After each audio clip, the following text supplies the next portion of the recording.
নবীজির পাগল আব্দুল্লাহ। স্বামী অনেক আছে ঘরে বউ রেখে বন্ধু অন্য মহিলাদের সাথে সময় নষ্ট করে আছে না নাই? আরো জোরে বলেন। এখানে চরিত্র এবং সুন্দর ব্যবহার দুটোই বন্ধু খুঁজে পাবেন। এরকম স্বামী আমাদের মধ্যে আছে না নাই? আরে আরো জোরে বলেন না, আছে না নাই? আমি আপনাদের কি বলে দেই বন্ধু, সামর ইবনে জুনদুব রাদিয়াল্লাহু তাআলা আনহু থেকে হাদিস কানা বর্ণিত। হাদিসটা অনেক লম্বা। আমার নবী একদিন সাহাবায়ে কেরামদের সঙ্গে সবশের ব্যাখ্যা দিতে লাগলেন। আমার দিকে তাকান, আমি ওই হাদিসে আবার ফিরে যাব বিবির কাছে। আগে আমি আপনাদেরকে একটুখানি ছোট্ট একটা জায়গা আছে হাদিসটার মধ্যে। আমার নবীজি সাহাবায়ে কেরামদেরকে বললেন, আপনারা কেউ স্বপ্ন দেখছেননি? সাহাবাইরা বললেন না। আমার নবীজি বললেন, আমি একটা স্বপ্ন দেখেছি। স্বপ্নটা অনেক লম্বা বন্ধু। যে আমার কাছে দুইজন ফেরেশতা আসলো, এসে বলল, চলেন আপনাকে নিয়ে ভ্রমণ করব। ভ্রমণ করতে গেলাম। ভ্রমণ করতে গিয়ে অনেকগুলো দৃশ্য নবীজি দেখেছেন। এর মধ্যে একটা দৃশ্য হলো আগুনের একটা চুলারে। ওই আগুনের চুলার মধ্যে আমার নবীজি দেখতে পাইলেন বন্ধু উলঙ্গ নারী এবং পুরুষ জ্বলতেছে। আর জোরে কন্যা নাউজুবিল্লাহ। নবীজি অনেকগুলো দৃশ্য বন্ধু দেখলেন। দেখতে বন্ধু সব যখন পরিদর্শন করা শেষ হয়ে গেল, ফিরে আসবে। এখন ফেরেশতাদেরকে সবগুলোর উত্তর জানতে চাইলেন। এর মধ্যে একটা হলো বন্ধু, ওই যে আগুনের চুলার মধ্যে আমি দেখতে পেয়েছি দুইজন নারী পুরুষ, উলঙ্গ নারী পুরুষদেরকে দেখা যায়। এরা কারা রে? আমার নবীকে ফেরেশতারা জানিয়ে দিয়েছেন, এরা হলো পৃথিবীর ব্যভিচার করনেওয়ালা। জোরে জোরে বলেন নাউজুবিল্লাহ। এটাও কিন্তু চরিত্রের একটা অবক্ষয়, ঠিক কিনা বলেন? আছে কিনা?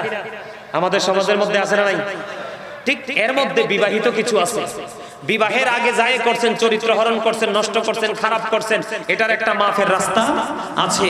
কিন্তু বিবাহের পরে মাফের কোনো সুযোগ, আল্লাহর হাবিব বলছে এদেরকে হত্যা করে ফেলো। কি করে ফেলো? মানুষকে হত্যা করার কোনো বিধান নাই। আমার আগে যিনি আমার ভাই আলোচনা করেছেন, তিনি কিন্তু এই বিষয়টা নিয়ে আলোচনা করেছেন। একটা গর্ভধারিণী মহিলার যেই নবীজির কাছে আসা তাকওয়ার, তিনি বিষয়টা বুঝাইতে গিয়ে বলেছিলেন, সম্মানিত উপস্থিতি, হত্যা করার কিন্তু বিধান নাই, কিন্তু নবীজি বলেছেন আপনার কয়েকটা কারণে ইসলাম ত্যাগ করলে খুনের বদলি খুন। এর মধ্যে একটা হলো আপনার ওই যে জিনা করলে কি করলে আরো জোরে বলেন। জিনা করলে আমাদের সমাজের মধ্যে আছে না নাই? আমাদের মধ্যে সবচেয়ে বড় লজ্জার বিষয় হলো বিবাহ করার পরেও স্বামীরা কি করে? জিনা ব্যভিচার করে। আবার স্বামী করে থাকার পরেও কোন নারীরা কি করে? অসৎ কাজে লিপ্ত হয়। এটাও কিন্তু আমাদের চরিত্রের অবক্ষয়, ঠিক কিনা বলেন? আরো জোরে বলেন। বন্ধুরে আমার, আমরা সব কিছুকে বন্ধু ঠুনকো মনে করে উড়িয়ে দেই। আমরা এগুলোকে গুরুত্ব দেই না। আব্দুল্লাহ বিয়ে করলো 3 দিন মতন ধরে, 4 দিন হয়ে গেল। আব্দুল্লাহর বিবিকে আব্দুল্লাহর বাবা এসে প্রশ্ন করলো, বৌমা, আমার স্বামী তোমার সাথে কেমন, আমার ছেলে তোমার স্বামী তোমার সাথে কেমন ব্যবহার করছে? এবার বন্ধু উত্তর প্রশ্ন করতে দেরি রে, বউ শ্বশুরকে উত্তর দিয়ে দিয়েছে। আজকে 3 দিন হলো মতন ধরে, 4 দিন হলো, আমি এখনো পর্যন্ত আমি আমার স্বামীর চেহারাটা দেখিনি। আল্লাহু আকবার বলেন না? কি করিনি? স্বামীর চেহারাটা দেখিনি। তখন ওই আব্দুল্লাহর বাবা আমার নবীজির কাছে নালিশ দিলেন। নবীজি সঙ্গে সঙ্গে ওই আব্দুল্লাহকে বন্ধ রেখে পাঠালেন। বললেন, তুমি শুধু নামাজ রোজা করলে, ইবাদত করলে চলবে না। আব্দুল্লাহ কোনো খারাপ কাজ করেন, আল্লাহর গোলামিতে নিয়োজিত আছে। এখন আমার নবীজি তাকে বলে দিলেন, না না, অন্য কাজের পাশাপাশি তোমাকে তোমার বিবির সাথে উত্তম ব্যবহার করতে হবে, তার বাড়ি বিবির হকও তাকে দিতে হবে। সুবহানাল্লাহ বলেন না? তাহলে নবীজিকে ফলো করলে আপনার জীবনে কোনো ঘাটতি থাকবে না। কথা বলেন, ঘাটতি থাকবে না। কোনোদিন কোন অবস্থায় আপনার ঘাটতি হবে না। আপনি দুনিয়ার মধ্যে যা কিছু করেন না কেন, আপনি সব কিছু করতে পারেন, কিন্তু আপনি যেখানে যেটা প্রয়োজন সেটা যদি করতে পারেন, তাহলে আপনি হবেন উত্তম আচরণকারী এবং উত্তম চরিত্রবান। বন্ধুরে আমার, এই জায়গাতে আমি যদি আপনাদেরকে একটা জিনিস একবার ইনশিওর করে দেই, এই জায়গাতে বাবা মার দায়িত্ব যথাযথ পালন করা উচিত। আমরা যারা সন্তান রয়েছে আমাদের দায়িত্ব যথাযথ পালন করা উচিত। বাবা মার দায়িত্ব হলো every parent should take care their children very carefully. প্রত্যেকটা পিতামাতার উচিত সন্তানের দায়িত্ব যত্ন সহকারে পালন করা। আর আমরা যারা সন্তান পৃথিবীর বুকে এসেছি, আমাদের প্রত্যেকের উচিত we should Obi our parents. আমাদের প্রত্যেকের উচিত আমাদের পিতা মাতাকে মান্য করা। বলে হুজুর পিতা মাতাকে মান্য করব কেমন করে? আমি বন্ধু আপনার জন্ম থেকে প্রাপ্তবয়স্ক হওয়া পর্যন্ত, আপনার উপর নামাজ পড়া পর্যন্ত আমি এই আগের জায়গাটা নিয়ে বলবো না। আপনি যখন বড় হবে, আপনার সন্তান যখন মোটামুটি বুঝতে শিখবে, আল্লাহর হাবিব বলেছেন আদিবু আওলাদাকুম আলা থালাতি খিসানিন হুব্বি নবীকুম ওয়া হুব্বি আহলি বাইতিহি ওয়া আলা কিরাতিল কুরআন। আল্লাহর হাবিব সরকারে মদিনা তিনি বলে দিয়েছেন, তোমরা তোমাদের সন্তানদেরকে তিনটি বিষয় শিক্ষা দাও। কয়টি বিষয়? একটা হলো হুব্বি নবীকুম, নবীর প্রেম, ওয়া হুব্বি আহলি বাইতিহি, নবীর আহলি বাইতের প্রেম, নবীর পরিবারের প্রেম, ওয়া আলা কিরাতিল কুরআন, কোরআন তেলাওয়াত শিখাও। জোরে জোরে সুবহানাল্লাহ। আপনি যদি আপনার চরিত্রকে এই দিনাতুল কামালটা কি গো? আমার নবী জানিয়ে দিয়েছেন এটা হলো আরেকটা জাহান্নামের নিংড়ানো রক্তপুঁজ। জোরে জোরে নাউজুবিল্লাহ। বন্ধু বাঁচতেও পারবা না, মরতেও পারবা না, পালাতেও পারবা না, কারণ ধরবে খুবই আল্লাহ রাব্বুল আলামিন শক্তভাবে। তুমি ওই দিন এই দিনাতুল কামাল খাইতে থাকবা, খেতে হবে রে, বাঁচতে পারবা না। আর সবচেয়ে বড় কথা, তোমরা জানো জাহান্নামের আগুন, ওই জাহান্নামের আগুন এত ভয়ঙ্কর। হযরত আবু হুরায়রা রাদিয়াল্লাহু তাআলা থেকে হাদিস কানা বর্ণিত, আমার নবী জানিয়ে দিয়েছেন জাহান্নামের আগুনটাকে 1000 বছর তাপ দিয়েছে, আগুনের রং হলো লাল। আরো 1000 বছর দেওয়া হয়েছে, রং হয়ে গেল সাদা। আরো 1000 বছর তাপ দেওয়া হয়েছে, রং হয়ে গেল কালো। ওই আগুনে তোমাকে পুরে পুরে ছাই হতে হবে। ওই যে বলেছি, বাঁচতেও পারবা না, মরতেও পারবা না, পালাতেও বন্ধু পারবা না, পানির তৃষ্ণায় তুমি পাগল পাড়া হয়ে যাবে। আল্লাহর হাবিব বলে দিয়েছেন, বন্ধু তোমার মাথা দিয়ে এত তপ্ত গরম পানি ঢেলে দেওয়া হবে। ওই গরম পানি তোমার মাথা দিয়ে ঢেলে দেওয়ার পরে এটা তোমার ভিতরের মধ্যে প্রবেশ করবে, ভিতর থেকে সব কিছু লিকুইড হয়ে বের হয়ে যাবে রে। ওই যে বলেছি, এত যন্ত্রণা, এত দুঃখ, এত কষ্ট তুমি সহ্য করতে হবে। বাঁচতেও পারবা না, মরতেও পারবা না, পালাতেও পারবা না। বন্ধু যদি তোমার জীবনে যদি তুমি নৈতিক চরিত্রকে ধরে রেখে জীবন যাপন করতে পারো, তাহলে তোমার কবর, তোমাকে কবরে রাখতে দেরি রে। তোমার কবরটা দৈর্ঘ্য এবং প্রস্থে 70 গুণ বন্ধু প্রশস্ত হয়ে যাবে। আর জোরে জোরে বলুন না সুবহানাল্লাহ। আর নবীজি অত্যন্ত চমৎকার ভাবে বলে দিয়েছেন, আপনি আমি আবার আপনার জীবনে যা কিছু করেছি প্রত্যেকটি আপনার নেগেটিভ পজিটিভ দুটোই কিন্তু আপনার আমার সামনে প্র্যাকটিক্যালি থাকবে। এটা আল্লাহ রাব্বুল আলামিন পবিত্র কালামে হাকিমে কোরআন শরীফের 30 পারা সূরা ফিতরের মধ্যে বলে দিয়েছেন, ওয়া ইদাল কুবুরু বুসিরাত আলিমাত নাফসুম মা কদ্দামাত ওয়া আখরাত। জোরে জোরে বলুন আল্লাহু আকবার। লুকাতে পারবা না। পৃথিবীর সিসি ক্যামেরা যখন দেখো বন্ধু, আতঙ্কিত হয়ে যাও। একটা কিছু ধরতে গেলেও তোমরা ছেড়ে চলে আসো, কিন্তু দুই কাঁধে দুইটা সিসিটিভি চিরস্থায়ী ভাবে সেটিং করে দেওয়া হয়েছে। এই সিসিটিভির খবর কি রেখেছো? তোমার মনে যা চায় তুমি তাই করছো। ওই যে দুইটা সিসিটিভি আছে তুমি জানো না? আমি বলবো কি একটু? কে রামান কাঁদিবি কাঁদে বসিয়া, সকল কর্ম লিখিতেছে হুকুমনিয়া, আল্লাহর হুকুমনিয়া। 40 কদম হাঁটিয়া আসবে রে সুজন, মুনকারে নাকির হাজির হইবে রে তখন। ঘুমটা খুলিয়া সওয়াল মুসলিম ভাই,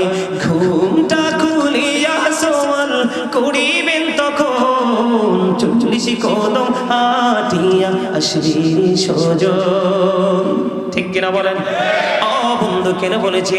আবার ওই দিক দিয়ে যদি হাদিস শরীফের দিকে নজর দেই, আপনার আমার প্রাণের নবী স্পষ্ট করে বলে দিয়েছেন, আল-কবরু রওজাতুম মিন রিয়াদিল জান্নাতি ওয়া হুফরাতুম মিন হুফারিন নার।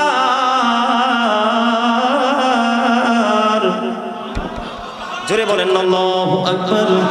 আপনার আমার প্রাণের নবী বলে দিয়েছেন, বন্ধু, কবরটা দুইটা রূপে রূপান্তরিত হবে। ও বন্ধু, কারো কারো জন্য কবরটা হবে জান্নাতের বাগান, আর কারো কারো জন্য হবে জাহান্নামের একটা গর্ত। আপনি কোনটা নিতে চান?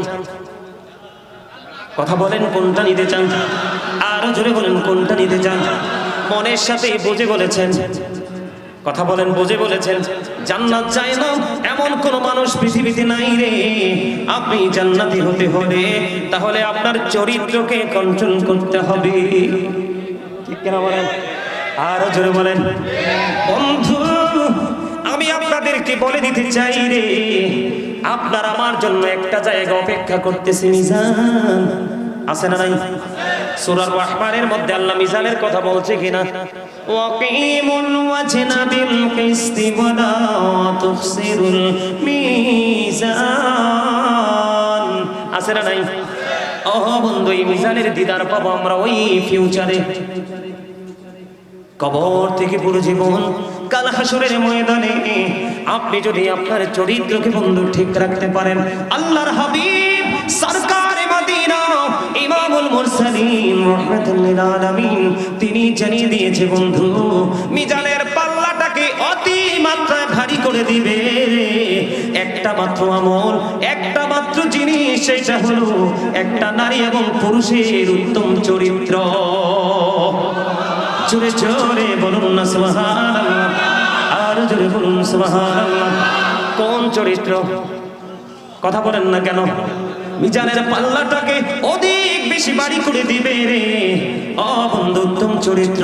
এই উত্তম চরিত্র যদি আপনি অবলম্বন করতে চান, ধারণ করতে চান, এই চরিত্র যদি আপনি আপনার মধ্যে লালন করতে চান, তাহলে আপনাকে একটা জায়গায় যেতে হবে। সেই জায়গা হলো মদিনার কামলিওয়ালা। আর জোরে বলেন, ঠিক না বেঠে? ওয়া ইন্নাকা লাআলা খুলুকিন আযীম।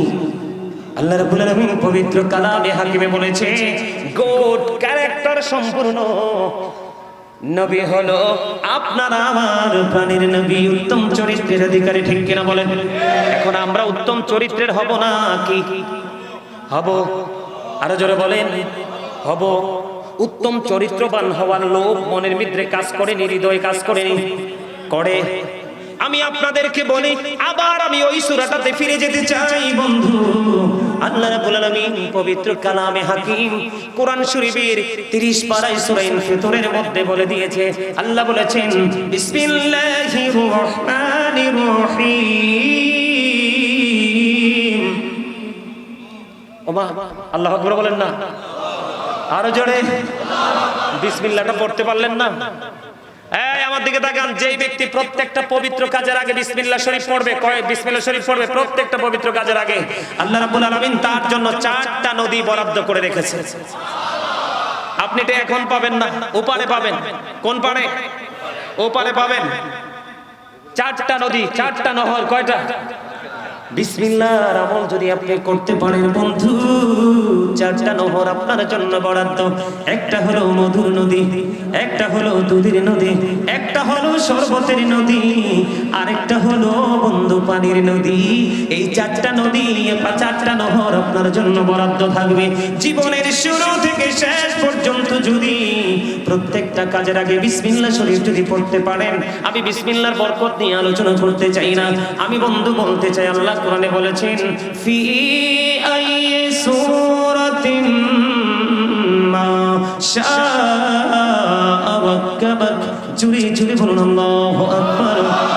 আল্লাহ রাব্বুল আলামিন পবিত্র কালামে হাকিমে তিনি জানিয়ে দিয়েছেন, আমাদেরকে আল্লাহর ইচ্ছে মতো করে গঠন করেছে, আমাদেরকে আল্লাহর মন মতো করে বানাইছে। জোরে জোরে সুবহানাল্লাহ, আর জোরে বলুন না সুবহানাল্লাহ।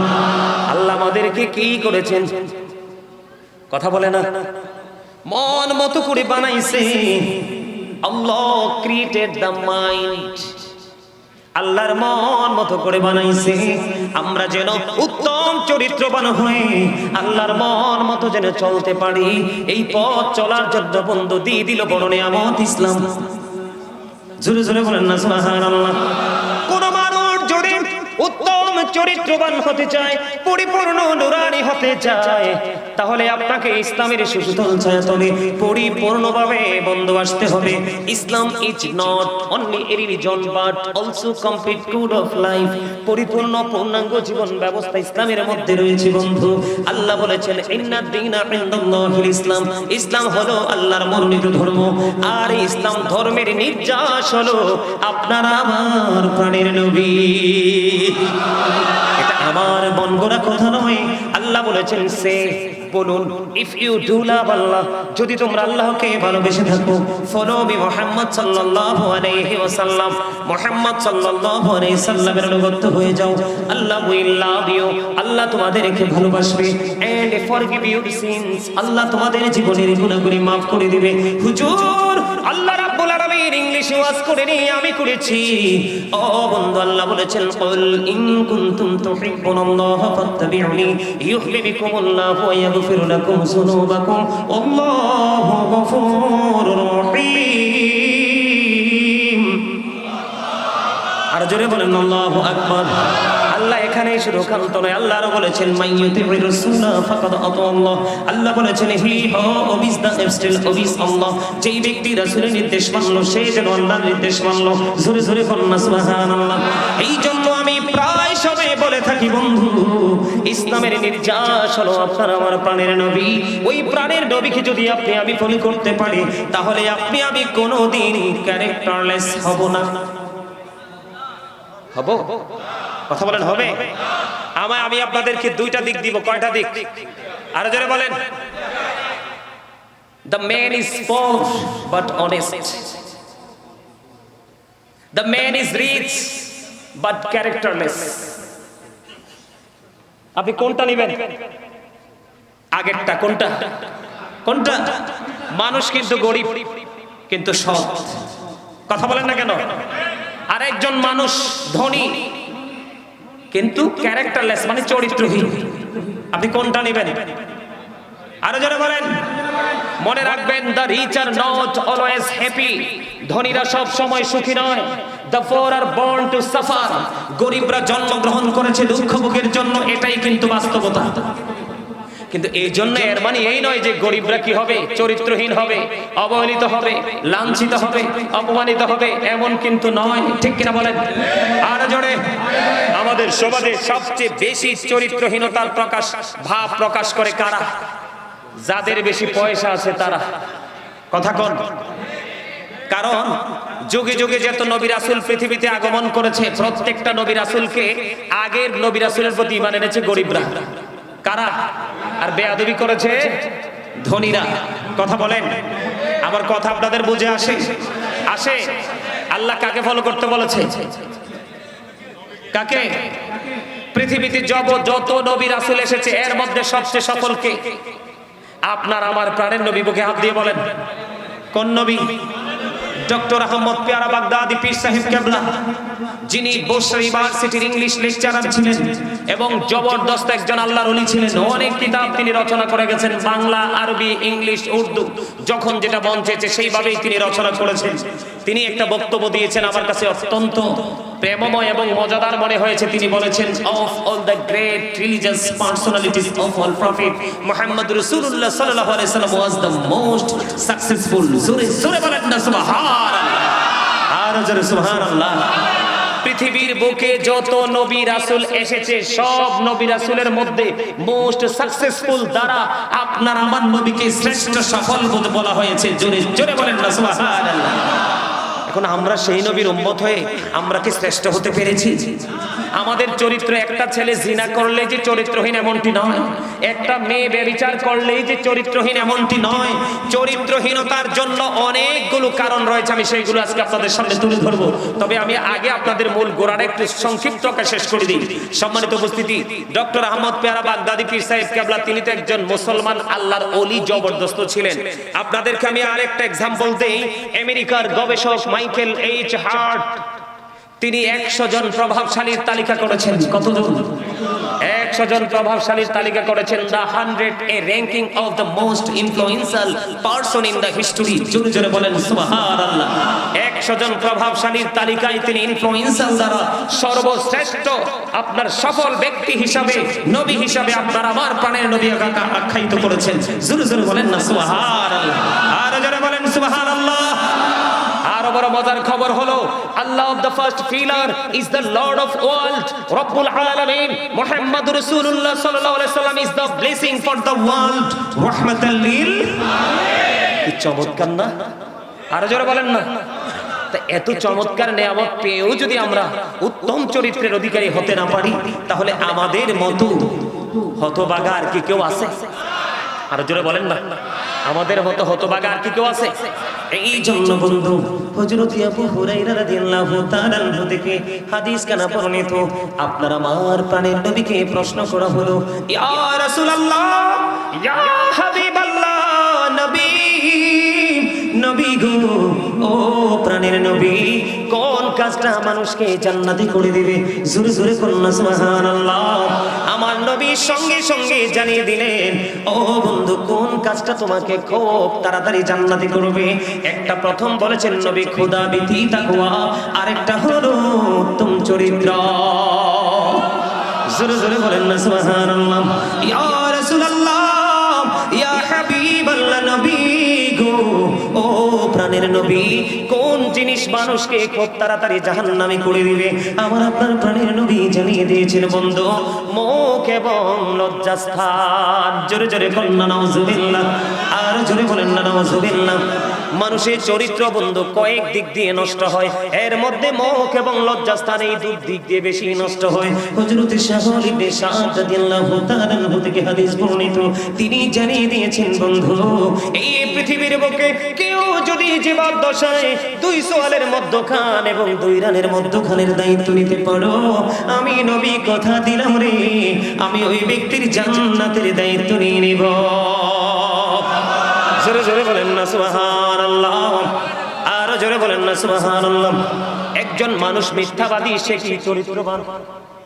ভাই তোমরা কথা বললে তো হবে না। আচ্ছা আমি বলবো তো, তোমরা কথা বললো না প্লিজ। হ্যাঁ, আমার কথা ভালো লাগে আপনাদের কাছে? লাগে? সুন্দর লাগে? শুধু কাজ শুনতে সুন্দর লাগে, নাকি এদিক দিয়ে ঢুকে আপনার কলবে এসে বাসা বাঁধতেছে? এগুলো জায়গা করতেছেন নি, ভিতরে ঢুকাচ্ছেন না? ঢুকাইলে তো বসে লাভ নাই। আগে বলেছি চামড়ার কোনো দাম নাই, যেই কোনো মুহূর্তে কি হয়ে যায়। কিন্তু আসলটা কোনটা? ভিতরে যেটা আছে, ঠিক কিনা বলেন? আরো জোরে বোঝেন না কিছু? আমি একটা গজল লিখছি অত্যন্ত দুঃখের সাথে, একটু শোনাবো? আপনারা আমার সাথে গাইবেন? হ্যাঁ, আপনারা চট্টগ্রামের মানুষ অনেক পছন্দ করেন গজল, কিন্তু এই জীবনে প্রথম আসলাম এইদিকে। কালুঘাট ব্রিজ দিয়েছে, এদিকে আরেকটা রাজ্য আছে বাংলাদেশে, এটা আমি জানি না। আজকে ঢুকতেছি আর চিন্তা করতেছি, আল্লাহ গো কোথায় যাচ্ছি। আমার গজলের, আমার লেখা যে আমি যে লিখতেছি, লেখার শুধু আপনি মানে ওয়ার্ড যে মিনিং গুলো, সেগুলো একটু খেয়াল করার চেষ্টা করবেন আমি কি বলতে চাই। খাঁচা চিরি যায় রে পাখি, চলিও চিন্দেশে, কুল কিনারা পায় না খোঁজে, গুড়ে পাগল বেশে রে, গুড়ে পাগল বেশে। খাঁচা ছেড়ে যায় রে পাখি, চলিও চিন্দেশে, কুল কিনারা পাই না খুঁজে, গুড়ে পাগল বেশে রে, গুড়ে পাগল বেশে। কি লাভ হবে এখন ভাবনা চিন্তা করে এখন তুমি বন্দী আছো আপন মনের ঘরে, চাইলেও তুমি পারবে না যেতে শান্তি সুখের নীড়ে। মারহাবা বলতেন না? আমি কিন্তু একজন রাইটার। এই মাসের লাস্ট অথবা ডিসেম্বরের ফার্স্ট উইকে আমার লেখা প্রথম কিতাব প্রকাশিত হবে আলহামদুলিল্লাহ বলেন, আর জোরে বলেন। অনেক সঙ্গীত লিখেছি, কথাগুলো কি ভালো লাগছে আপনাদের কাছে? আমি কি বুঝাইতে চাইছি জানেন? দেখছেন আমার এক পাগল ভাই হাদিয়া দিচ্ছে, আরে 200 আর 100 এক টাকাও আমার কাছে এটা অমূল্য জিনিস, কারণ এটা থেকে, এটা প্রেম থেকে বেরিয়ে আসছে। কি থেকে? এটা কিন্তু পৃথিবীর 1 কোটি টাকার সাথেও কিন্তু এটাকে তুলনা করা যাবে যাবে এটার মধ্যে জড়িয়ে আছে ভালোবাসা। মারহাবা বলেন আরো জোরে। আমি বুঝাইছি কি জানেন? আপনি আমি যখন কবরে যাব, কবরে যাওয়ার পরে যদি আমি সারা জীবন অন্যায় করেছি, অপরাধ করেছি, কিন্তু কবরে যাওয়ার পরে কষ্ট দেখে আমি সুখের স্বপ্ন দেখছি, এই স্বপ্ন কি আদৌ কি বাস্তবায়ন হবে? কারণ যেমন কর্ম মনে রাখতে হবে, এটাই বাস্তবতা। পদ্মা মেঘনা যমুনার তীরে কত ঢেউ চলে যায় আসে না তো ফিরে। বলেন পদ্মা মেঘনা যমুনার তীরে কত ঢেউ চলে যায় আসে না তো ফিরে। আমিও চলে যাব এমনি করে, আসবো না কবু ফিরে। বলুন পদ্মা মেঘনা যমুনার তীরে কত ঢেউ চলে যায় আসে না তো ফিরে। আপনি আমি চলে গেলে কি আর আসবো? আসার সুযোগ আছে? তাহলে আসার যেহেতু সুযোগ নাই, একবারেই যেতে হবে। যাওয়ার আগে আমাদেরকে পরিপূর্ণ বাজারটাও করে নিতে হবে, ঠিক কিনা বলেন? পৃথিবীর জীবন যেমন বাজার ছাড়া চলে না, আপনার ফিউচারও কিন্তু বাজার ছাড়া চলবে না। প্রত্যেকটা মানুষের জীবনে 2 ধরনের বাজার করতে হয়, প্রত্যেকটা মানুষের জীবনে 2 ধরনের খাবার সংগ্রহ করতে হয়। একটা হলো দেহের খাবার, আর একটা হলো রুহের খাবার। আজকে আপনারা এখানে এসেছেন রুহের খাবারের জন্য, যেটা আপনার ফল ভোগ করবেন ফিউচারে, ভবিষ্যতে। আপনি আপনার ফিউচারকে যদি ব্রাইটনেস করতে চান, নুরানি করতে চান, আলোকিত করতে চান, তাহলে আমি যতক্ষণ থাকবো অন্তত পক্ষে আপনারা আমার সাথে একটু কি করবেন? একাত্মতা পোষণ করে হৃদয় উজাড় করে বসবেন, ঠিক কিনা বলেন? আরো জোরে বলেন। রাজি আছেননি? আমি কিন্তু একজন মুসাফির। হুজুর, মুসাফিরের দোয়া কি আল্লাহ কবুল করে না? আপনি একটু তাদের দিকে তাকাইয়েন, নাইলে তারা তো মানে কনফিউশনের মধ্যে পড়ে যাবে, চিন্তায় পড়ে যাবে। মুসাফিরের দোয়া কি হয়? 100% কবুল হয়। আমি যদিও গুনাহগার, কিন্তু আমার দোয়ার দরকার আসেনি? আছে? চান দোয়া, চান হেদায়েত চান? তাহলে আমার কথাগুলো একটু মন দিয়ে শুনুন। রাজি? আরো জোরে বলেন রাজি, আরো জোরে বলেন রাজি। বন্ধুরে আমার, আমি আপনাদেরকে বলে দিতে চাই বন্ধু, ওই যে বলেছি নেগেটিভ এন্ড পজিটিভ, আলো এবং আঁধার আপনার জান্নাত নিশ্চিত করবে খোদার ভয় এবং উত্তম চরিত্র। আপনার জাহান্নাম নিশ্চিত করবে আপনার মুখ এবং লজ্জাস্থান। জোরে জোরে বলেন না নাউজুবিল্লাহ। এই জন্য আপনার আমার প্রাণের নবী তিনি বলে দিয়েছেন, 2 সোয়ালের মধ্যখান এবং 2 রানের মধ্যখানের দায়িত্ব যদি নিতে পারো, আমি নবী কথা দিল রে তোমার জান্নাতের দায়িত্ব নিয়ে নিব। আরো জোরে বলেন না সুবহানাল্লাহ। ও বন্ধু, তোমরা জানো না উত্তম চরিত্র এত বড় নিয়ামত? ও বন্ধু, এটা হলো ক্যারেক্টার, গুড ক্যারেক্টার সম্পন্ন পিপল এন্ড পারসন। বন্ধুরে আমার, উত্তম চরিত্রবান মানুষের তুলনা কোনো কিছু দিয়ে হয় না। আপনাকে উত্তম চরিত্রবান হতে হবে বন্ধু। আল্লাহর হাবিব সরকারে মদিনা তিনি জানিয়ে দিয়েছেন, এই পৃথিবীর বুকে ওই ব্যক্তি হলো সর্বশ্রেষ্ঠ চরিত্রবান। ও বন্ধু, ওই মানুষটা হলো সর্বশ্রেষ্ঠ মানুষ, যে ব্যক্তিটা চরিত্রের দিক দিয়ে সর্বশ্রেষ্ঠ। আপনার সমাজে টাকাওয়ালা হইলেই বন্ধু সবচেয়ে ভালো বড় নয়, আপনার সমাজের মধ্যে সবচেয়ে ধনী হইলেই বন্ধু সবচেয়ে বড় নয়। সবচেয়ে বেশি সুশিক্ষায় শিক্ষিত হলে বন্ধু আপনি জানেন সে সুশিক্ষায় শিক্ষা অর্জন করেছে, শিক্ষিত হয়েছে, কিন্তু তার চরিত্র ভালো না, সে কখনোই বন্ধু দামি হতে পারে না। ওই মানুষটা আল্লাহর কাছে সবচেয়ে দামি যার চরিত্র সবচেয়ে বেশি ভালো। সুবহানাল্লাহ। আমি আপনাদেরকে বলি, আমাদের নৈতিক চরিত্রের অবক্ষয় হয়েছে, সামাজিক চরিত্রের অবক্ষয় হয়েছে, শিক্ষার যে আদর্শ সেই নৈতিকতার অবক্ষয় হয়েছে। সব কিছুর অবক্ষয় হওয়ার, অবনতি হওয়ার কারণ একটাই বন্ধু, আমরা ইসলাম থেকে দূরে চলে গেছি। কথা বলেন না কেন? আল্লাহর হাবিব সরকারে মদিনা তিনি বন্ধু জানিয়ে দিয়েছে, আমার দিকে তাকান বন্ধু, হৃদয় উজাড় করে শুনুন। আপনার আমার এটা কি, এটার মধ্যে কি কোনো সন্দেহ আছে? আরো জোরে বলেন, আছে? মানুষ নিজেই নিজের উপর কি করে? জুলুম করে, অত্যাচার করে, আর জালেমদেরকে আল্লাহ পছন্দ করে না, ভালো বাসে না, তাদেরকে আল্লাহ রাব্বুল আলামিন সঠিক পথ দেখায় না। সম্মানিত উপস্থিতি, আমাদের দুর্ব্যবহারের শেষ নাই। কি আমাদের দুর্ব্যবহারের শেষ আছে? আপনি দেখবেন আমাদের সমাজের মধ্যে মা বাপ বিয়ের পরে বিশেষ করে ছেলে কর্তৃক যে নির্যাতিত হয়, এটা আমাদের বাংলাদেশের এমন কোন জায়গা বাদ নাই যে বাবা মা লাঞ্ছিত হয় না। হয় কি? যেমন আমার আত্মীয় স্বজনের মধ্যে অনেক আছে, মা ঘরে বসে আছে, অসুস্থ হয়ে পড়ে আছে, হাঁটতে পারে না, চলতে পারে না, মায়ের খবর রাখে না, বাবার খবর রাখে না, ওরা কিন্তু বউ সন্তানদেরকে নিয়ে মন মতো করে চলাফেরা করতেছে। এটা কি সুন্দর ব্যবহার? আরো জোরে বলেন। আবার দেখা যায় আমাদের মধ্যে আপনার কারো সাথে কারো যদি ব্যক্তিগত দ্বন্দ্ব থাকে, কি থাকে? ব্যক্তিগত দ্বন্দ্ব থাকে, আমরা দেখতে পাই একজন আরেকজনের কে বিপদে ফেলানোর জন্য সামনে দিয়ে ঘর তুলে দেই, অথবা বাউন্ডারি ওয়াল করে দেই, আছে না নাই? আরো জোরে বলেন। ভাই ভাইয়ের হক নষ্ট করে, আছে না নাই? বিশেষ করে মসজিদে যখন যায় মুসলমান, ব্যবহারের কথা আমি বলছি আপনাকে, চরিত্রের কথা আমি আপনাকে বলছি। যখন মানুষ মসজিদে যায় নামাজ পড়তে, বিশেষ করে অত্যন্ত দুঃখ লাগে। এমনিতে তো মানুষ 5 ওয়াক্ত নামাজ পড়েই না, শুক্রবারে যখন জুমার নামাজ পড়তে যায়, আপনি দেখবেন যাওয়াটা সবার পড়ে। ইমাম সাহেব খুতবা নিয়ে দাঁড়িয়ে গেছে, কি নিয়ে দাঁড়িয়ে গেছে?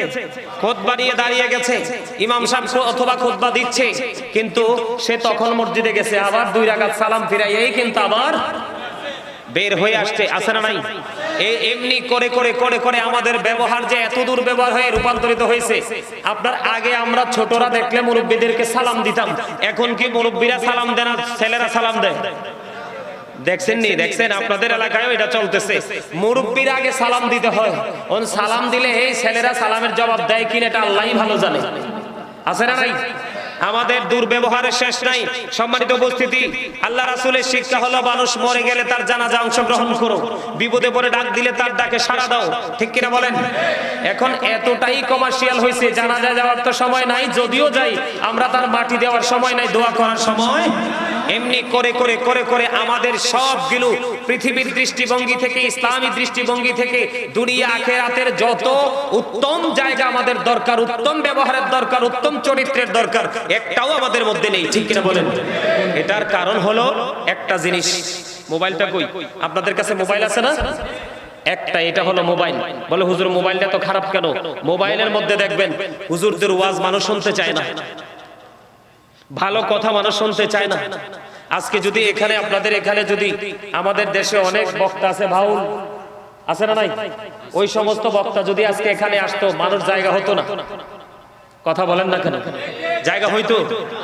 এমনি করে করে আপনারা অতটা বোকা না যে আপনাদেরকে সবকিছুই আমি ভেঙে ভেঙে বলতে হবে। কথা বলেন। এই প্রত্যেকটা জায়গা কি নষ্ট না? আপনি সমাজ বলেন, ঘর বলেন, ব্যক্তি জীবন বলেন, পারিবারিক জীবন বলেন, সামাজিক জীবন বলেন, মানে যেখানেই আপনি যান, প্রত্যেকটা জায়গায় ব্যবহার এবং চরিত্র দুইটাই কি হয়ে গেছে?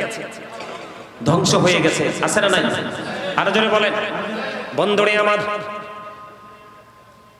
আপনার মধ্যে যদি সামাজিক ঐক্য গড়ে তুলতে চান, একজন আরেকজনের সাথে যদি বন্ধন তৈরি করতে চান, তাহলে আপনাকে একটা জায়গায় আসতে হবে। সেই জায়গাটা হলো একটা মুসলমান আর একটা মুসলমানকে দেখা মাত্রই সালাম দিতে হবে। আমার আল্লাহর কাছে দুটো জিনিস বন্ধু বেশি পছন্দ। কয়টা? দুটো জিনিস বেশি পছন্দ। এর মধ্যে পরিচিত হোক অপরিচিত হোক, মুসলমানকে বন্ধু দেখা মাত্রই সালাম দিয়ে দিব, আর ক্ষুধার্তকে খাবার খাওয়াবো পেট ভরিয়ে জোরে জোরে সুবহানাল্লাহ। এখন এইটা কি আমাদের মধ্যে আছে? আপনি যদি মানুষকে দেখা মাত্র সালাম দিয়ে দিতে পারেন, অসুস্থ হলে যদি আপনি কাউকে দেখতে যেতে পারেন, অসুস্থ হলে যদি কাউকে দেখতে যেতে পারেন, বন্ধু আপনি যদি কেউ মারা গেলে তার জানাজায় অংশগ্রহণ করতে পারেন, তখনই দেখবেন অটোমেটিক্যালি বন্ধু আপনার মধ্যে একটা বন্ধন তৈরি হয়ে যাবে, সামাজিক বন্ধনে আপনি আবদ্ধ হতে পারবেন। এটা হলো ব্যবহার, এটা হলো আচরণ, এটা আমার নবী বন্ধু আমাদেরকে শিক্ষা দিয়েছে। এবার আপনি পাশাপাশি বন্ধু ঘর তুলবেন, কি করবেন? আপনি পাশাপাশি ঘর তুলবেন। আল্লাহর হাবিব আপনাকে আমাকে জানিয়ে দিয়েছে, ও বন্ধু আপনার বাড়িতে বহুতল ভবন করবেন, আপনি ধরেন 5 তলা 10 তলা, মিনিমাম 50 থেকে 70 বা 100 বছরের গ্যারান্টি আছে না নাই? আপনি ঘর তুলবেন, ঘর যখন তুলতে যাবেন আপনার বাড়ির আঙিনায় আছে একজন গরিব মানুষ, ওই গরিব মানুষ সে তার জীবনে কোনোদিন ঘর উঠাতে পারবে না, বিল্ডিং করতে পারবে না বন্ধু। এখন আপনি যদি আপনার যে ডিজাইন করেছেন, প্ল্যানিং করেছেন, আপনি আপনার প্ল্যানিং মোতাবেক যদি ঘর তোলেন, ওই গরিব মানুষটার অনেক বড় বিপদ হয়ে যাবে। ও বন্ধু আপনার সুবিধাটা যেমনি চিরস্থায়ী ভাবে হয়ে যাবে, ওই ব্যক্তিটার অসুবিধাটাও কিন্তু চিরস্থায়ী হবে। কথা বলেন না কেন? ইসলাম আমাদেরকে এমন শিক্ষা দিয়েছে, আপনি বহুতল ভবনটা যখন করবেন, বড় ভবন আপনি যখন বানাবেন, আপনি বড় ভবনটা বানাইতে যখন যাবেন, বানাইতে যাওয়ার আগে আপনি আপনার পাশের যে ঘর, ওই ঘরের মালিকের সাথে পরামর্শ করেন, ভাই আমি এমন ভাবে ঘর উঠাবো, তোমার কোনো অসুবিধা হবে কিনা, আপত্তি হবে কিনা? ওই ব্যক্তি যদি আপনাকে তার মনের দুঃখ শেয়ার করে, বন্ধু তুমি এইভাবে ঘর উঠাইও না, উঠাইলে আবার অসুবিধা হবে, বন্ধু তাহলে আপনাকে প্ল্যান চেঞ্জ করতে হবে। এটা হলো নবীজির শিক্ষা, এটা হলো ইসলামের শিক্ষা। আমাদের মধ্যে এই শিক্ষাটা কি করতে হবে? প্রতিষ্ঠিত, বাস্তবায়ন করতে হবে। সূরা বলেন না সুবহানাল্লাহ। ব্যবহার যদি আপনি সুন্দরভাবে করতে পারেন, আপনার জীবন ধন্য হয়ে যাবে। হাদিস শরীফের মধ্যে এসেছে, হযরত আবু হুরায়রা রাদিয়াল্লাহু তাআলা আনহু থেকে হাদিস কানা বর্ণিত, আপনার আমার প্রাণের নবীকে একজন প্রশ্ন করলেন, ইয়া রাসূলুল্লাহ, ওই ব্যক্তিটা অনেক বেশি দান সদকা করে, নামাজ পড়ে, কিন্তু তার ব্যবহার ভালো না, আচরণ সুন্দর না। আল্লাহর হাবিব জানিয়ে দিয়েছেন তিনি জাহান্নামী। নাউজুবিল্লাহ বলেন না। তিনি কি? আরেকজন মহিলার দিকে ইশারা করে বললেন, আরেকজন মহিলার দিকে ইশারা করে বললেন, ইয়া রাসূলুল্লাহ, ইয়া হাবিবাল্লাহ, ওই মহিলাটা তিনি অনেক বেশি ইবাদত করতে পারে না, অনেক বেশি দান সদকাও করতে পারে না, কিন্তু ইয়া রাসূলুল্লাহ, ইয়া হাবিবাল্লাহ, নবী গো, তার ব্যবহার এত সুন্দর, তার ব্যবহার এত মিষ্টি, তার এই ব্যবহারে মানুষের কলিজা ঠান্ডা হয়ে যায়, মানুষ শান্ত হয়ে যায়, মানুষ শীতল হয়ে যায়। এই ক্ষেত্রে আল্লাহর হাবিব সঙ্গে সঙ্গে বলে দিয়েছেন সে জান্নাতি। আরো জোরে বলেন সুবহানাল্লাহ। আমরা এই শিক্ষাটা অর্জন করতে পেরেছি কোত্থেকে? আমার নবীর কাছ থেকে।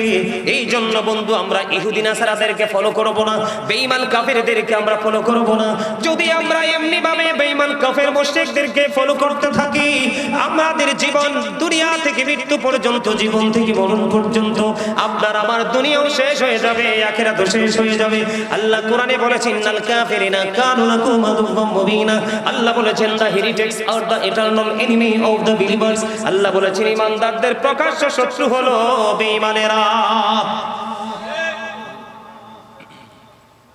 আমাদের চুল কাটার স্টাইল ইহুদি স্টাইল, দাড়ি, ইহুদিরা তো দাড়ি ডিজাইন করে, আমাদের দাড়ি কি বেয়াজ্জতি করতেছে, কিন্তু আমরা মনে করতেছি এটা ডিজাইন, আমাদের দাড়িকেও সেটা করতেছি। আপনারা তো নিশ্চয়ই এখানে যারা আছেন সেলুনে যান না? কথা কয় না। সেলুনে যান কিনা? চুল দাড়ি কাটার জন্য যান না? যাওয়ার পরে কি দেখেন? কোন মুসলমানের ছবি দেখছেননি? আসেনি? সব বিদেশি শয়তানের ছবি। আমি একবার সেলুনে গেছি চুল ছোট করার জন্য, যাওয়ার পরে দেখি এক বাবা, কত সুন্দর ছেলে, ছেলেকে নিয়ে ঢুকছে, ঢুকে বলতেছে, হুজুর ওইটার মতো চুলটা কাটিং দিয়ে দেয়। জোরে কর না নাউজুবিল্লাহ। যে এত নষ্ট জায়গা আমরা নিজেরা তৈরি করে নিচ্ছি, সেটা এটা ইসলামের আইন থেকে, বিধান থেকে দূরে যাওয়ার কারণে। কথা বলেন না কেন? মা আয়েশা সিদ্দিকা রাদিয়াল্লাহু তাআলা আনহা থেকে হাদিস বর্ণিত, তিনি জানিয়ে দিয়েছেন, আল্লাহর হাবিব সরকারে মদিনা তিনি বলে দিয়েছেন, বন্ধু উত্তম ব্যবহারের কারণে যেই বিষয়টা সহজ হয়ে যায়, শক্ত আচরণের কারণে সেই বিষয়টা শক্ত হয়ে যায়। কি উত্তম ব্যবহার করলে, নরম ব্যবহার, সফট সুন্দর ব্যবহারের কারণে একটা জিনিস কি হয়ে যায়, সহজ হয়ে যায়। আর খারাপ ব্যবহার, শক্ত ব্যবহারের কারণে সহজ বিষয়টাও কিন্তু জটিল হয়ে যায়। তাহলে আমরা সব সময় নরম ব্যবহার করার দরকার আছে না নাই? সুন্দর ব্যবহার করার দরকার আছে না নাই? এখন এই সুন্দর ব্যবহারটা শিখতে হলেই যেতে হবে মদিনা ওয়ালার পাগল আলেমদের কাছে, হক্কানি আল্লাহর ওলিদের কাছে। ঠিক কিনা বলেন? আরো জোরে বলেন। সুন্দর ব্যবহার করবেন, সুন্দর ব্যবহারের কারণে আল্লাহ রাব্বুল আলামিন যেইটাকে সৌন্দর্যমণ্ডিত করে দেন, আর খারাপ ব্যবহারের কারণে সেই জায়গাটাকে কলুষিত করে দেয়। আল্লাহ রাব্বুল আলামিন তিনি কঠোরভাষী নয়, আল্লাহর হাবিব তিনিও কিন্তু বন্ধু কঠোরভাষী নয়। আল্লাহ রাব্বুল আলামিন অত্যন্ত, আল্লাহ যেমন সফট, আল্লাহর হাবিবও তেমন সফট। এই সফট থাকার কারণে যুগে যুগে যুগে যুগে যুগে যুগে বন্ধু নবীজির কাছে বেঈমান কাফিররা ইসলাম গ্রহণ করেছে। জোরে জোরে বলেন না সুবহানাল্লাহ, আর জোরে বলেন সুবহানাল্লাহ। আপনাকে নবীকে জীবন দিয়ে ভালোবাসতে হবে, জীবনের চাইতে বেশি ভালোবাসতে হবে, সম্পদের চাইতে বেশি ভালোবাসতে হবে, সন্তানের চাইতে বেশি ভালোবাসতে হবে। তাহলেই আপনার জীবনে পরিবর্তন আনা সম্ভব, অন্যথায় কোনোভাবেই বন্ধু সম্ভব নয়। আপনি আমি আল্লাহর রহমতের ডানা ওই 3 শ্রেণীর মানুষের উপর প্রসারিত হয়ে থাকে বন্ধুরে আমার। এর মধ্যে হলো গরিব অসহায় মানুষের সাথে কেমন আচরণ করা। কি করা? কথা কয় না। মানে গরিব যারা আছে আপনার সমাজের মধ্যে, আপনার আশেপাশে, তাদের সাথে মিষ্টি ব্যবহার করবেন, পিতা মাতার সাথে মিষ্টি ব্যবহার করবেন, আপনার অধীনস্থে যারা আছে তাদের সাথে মিষ্টি ব্যবহার করবেন। এখানে আমি ব্যবহার কি জিনিস বুঝাচ্ছি বন্ধু, সুবহানাল্লাহ বলেন না।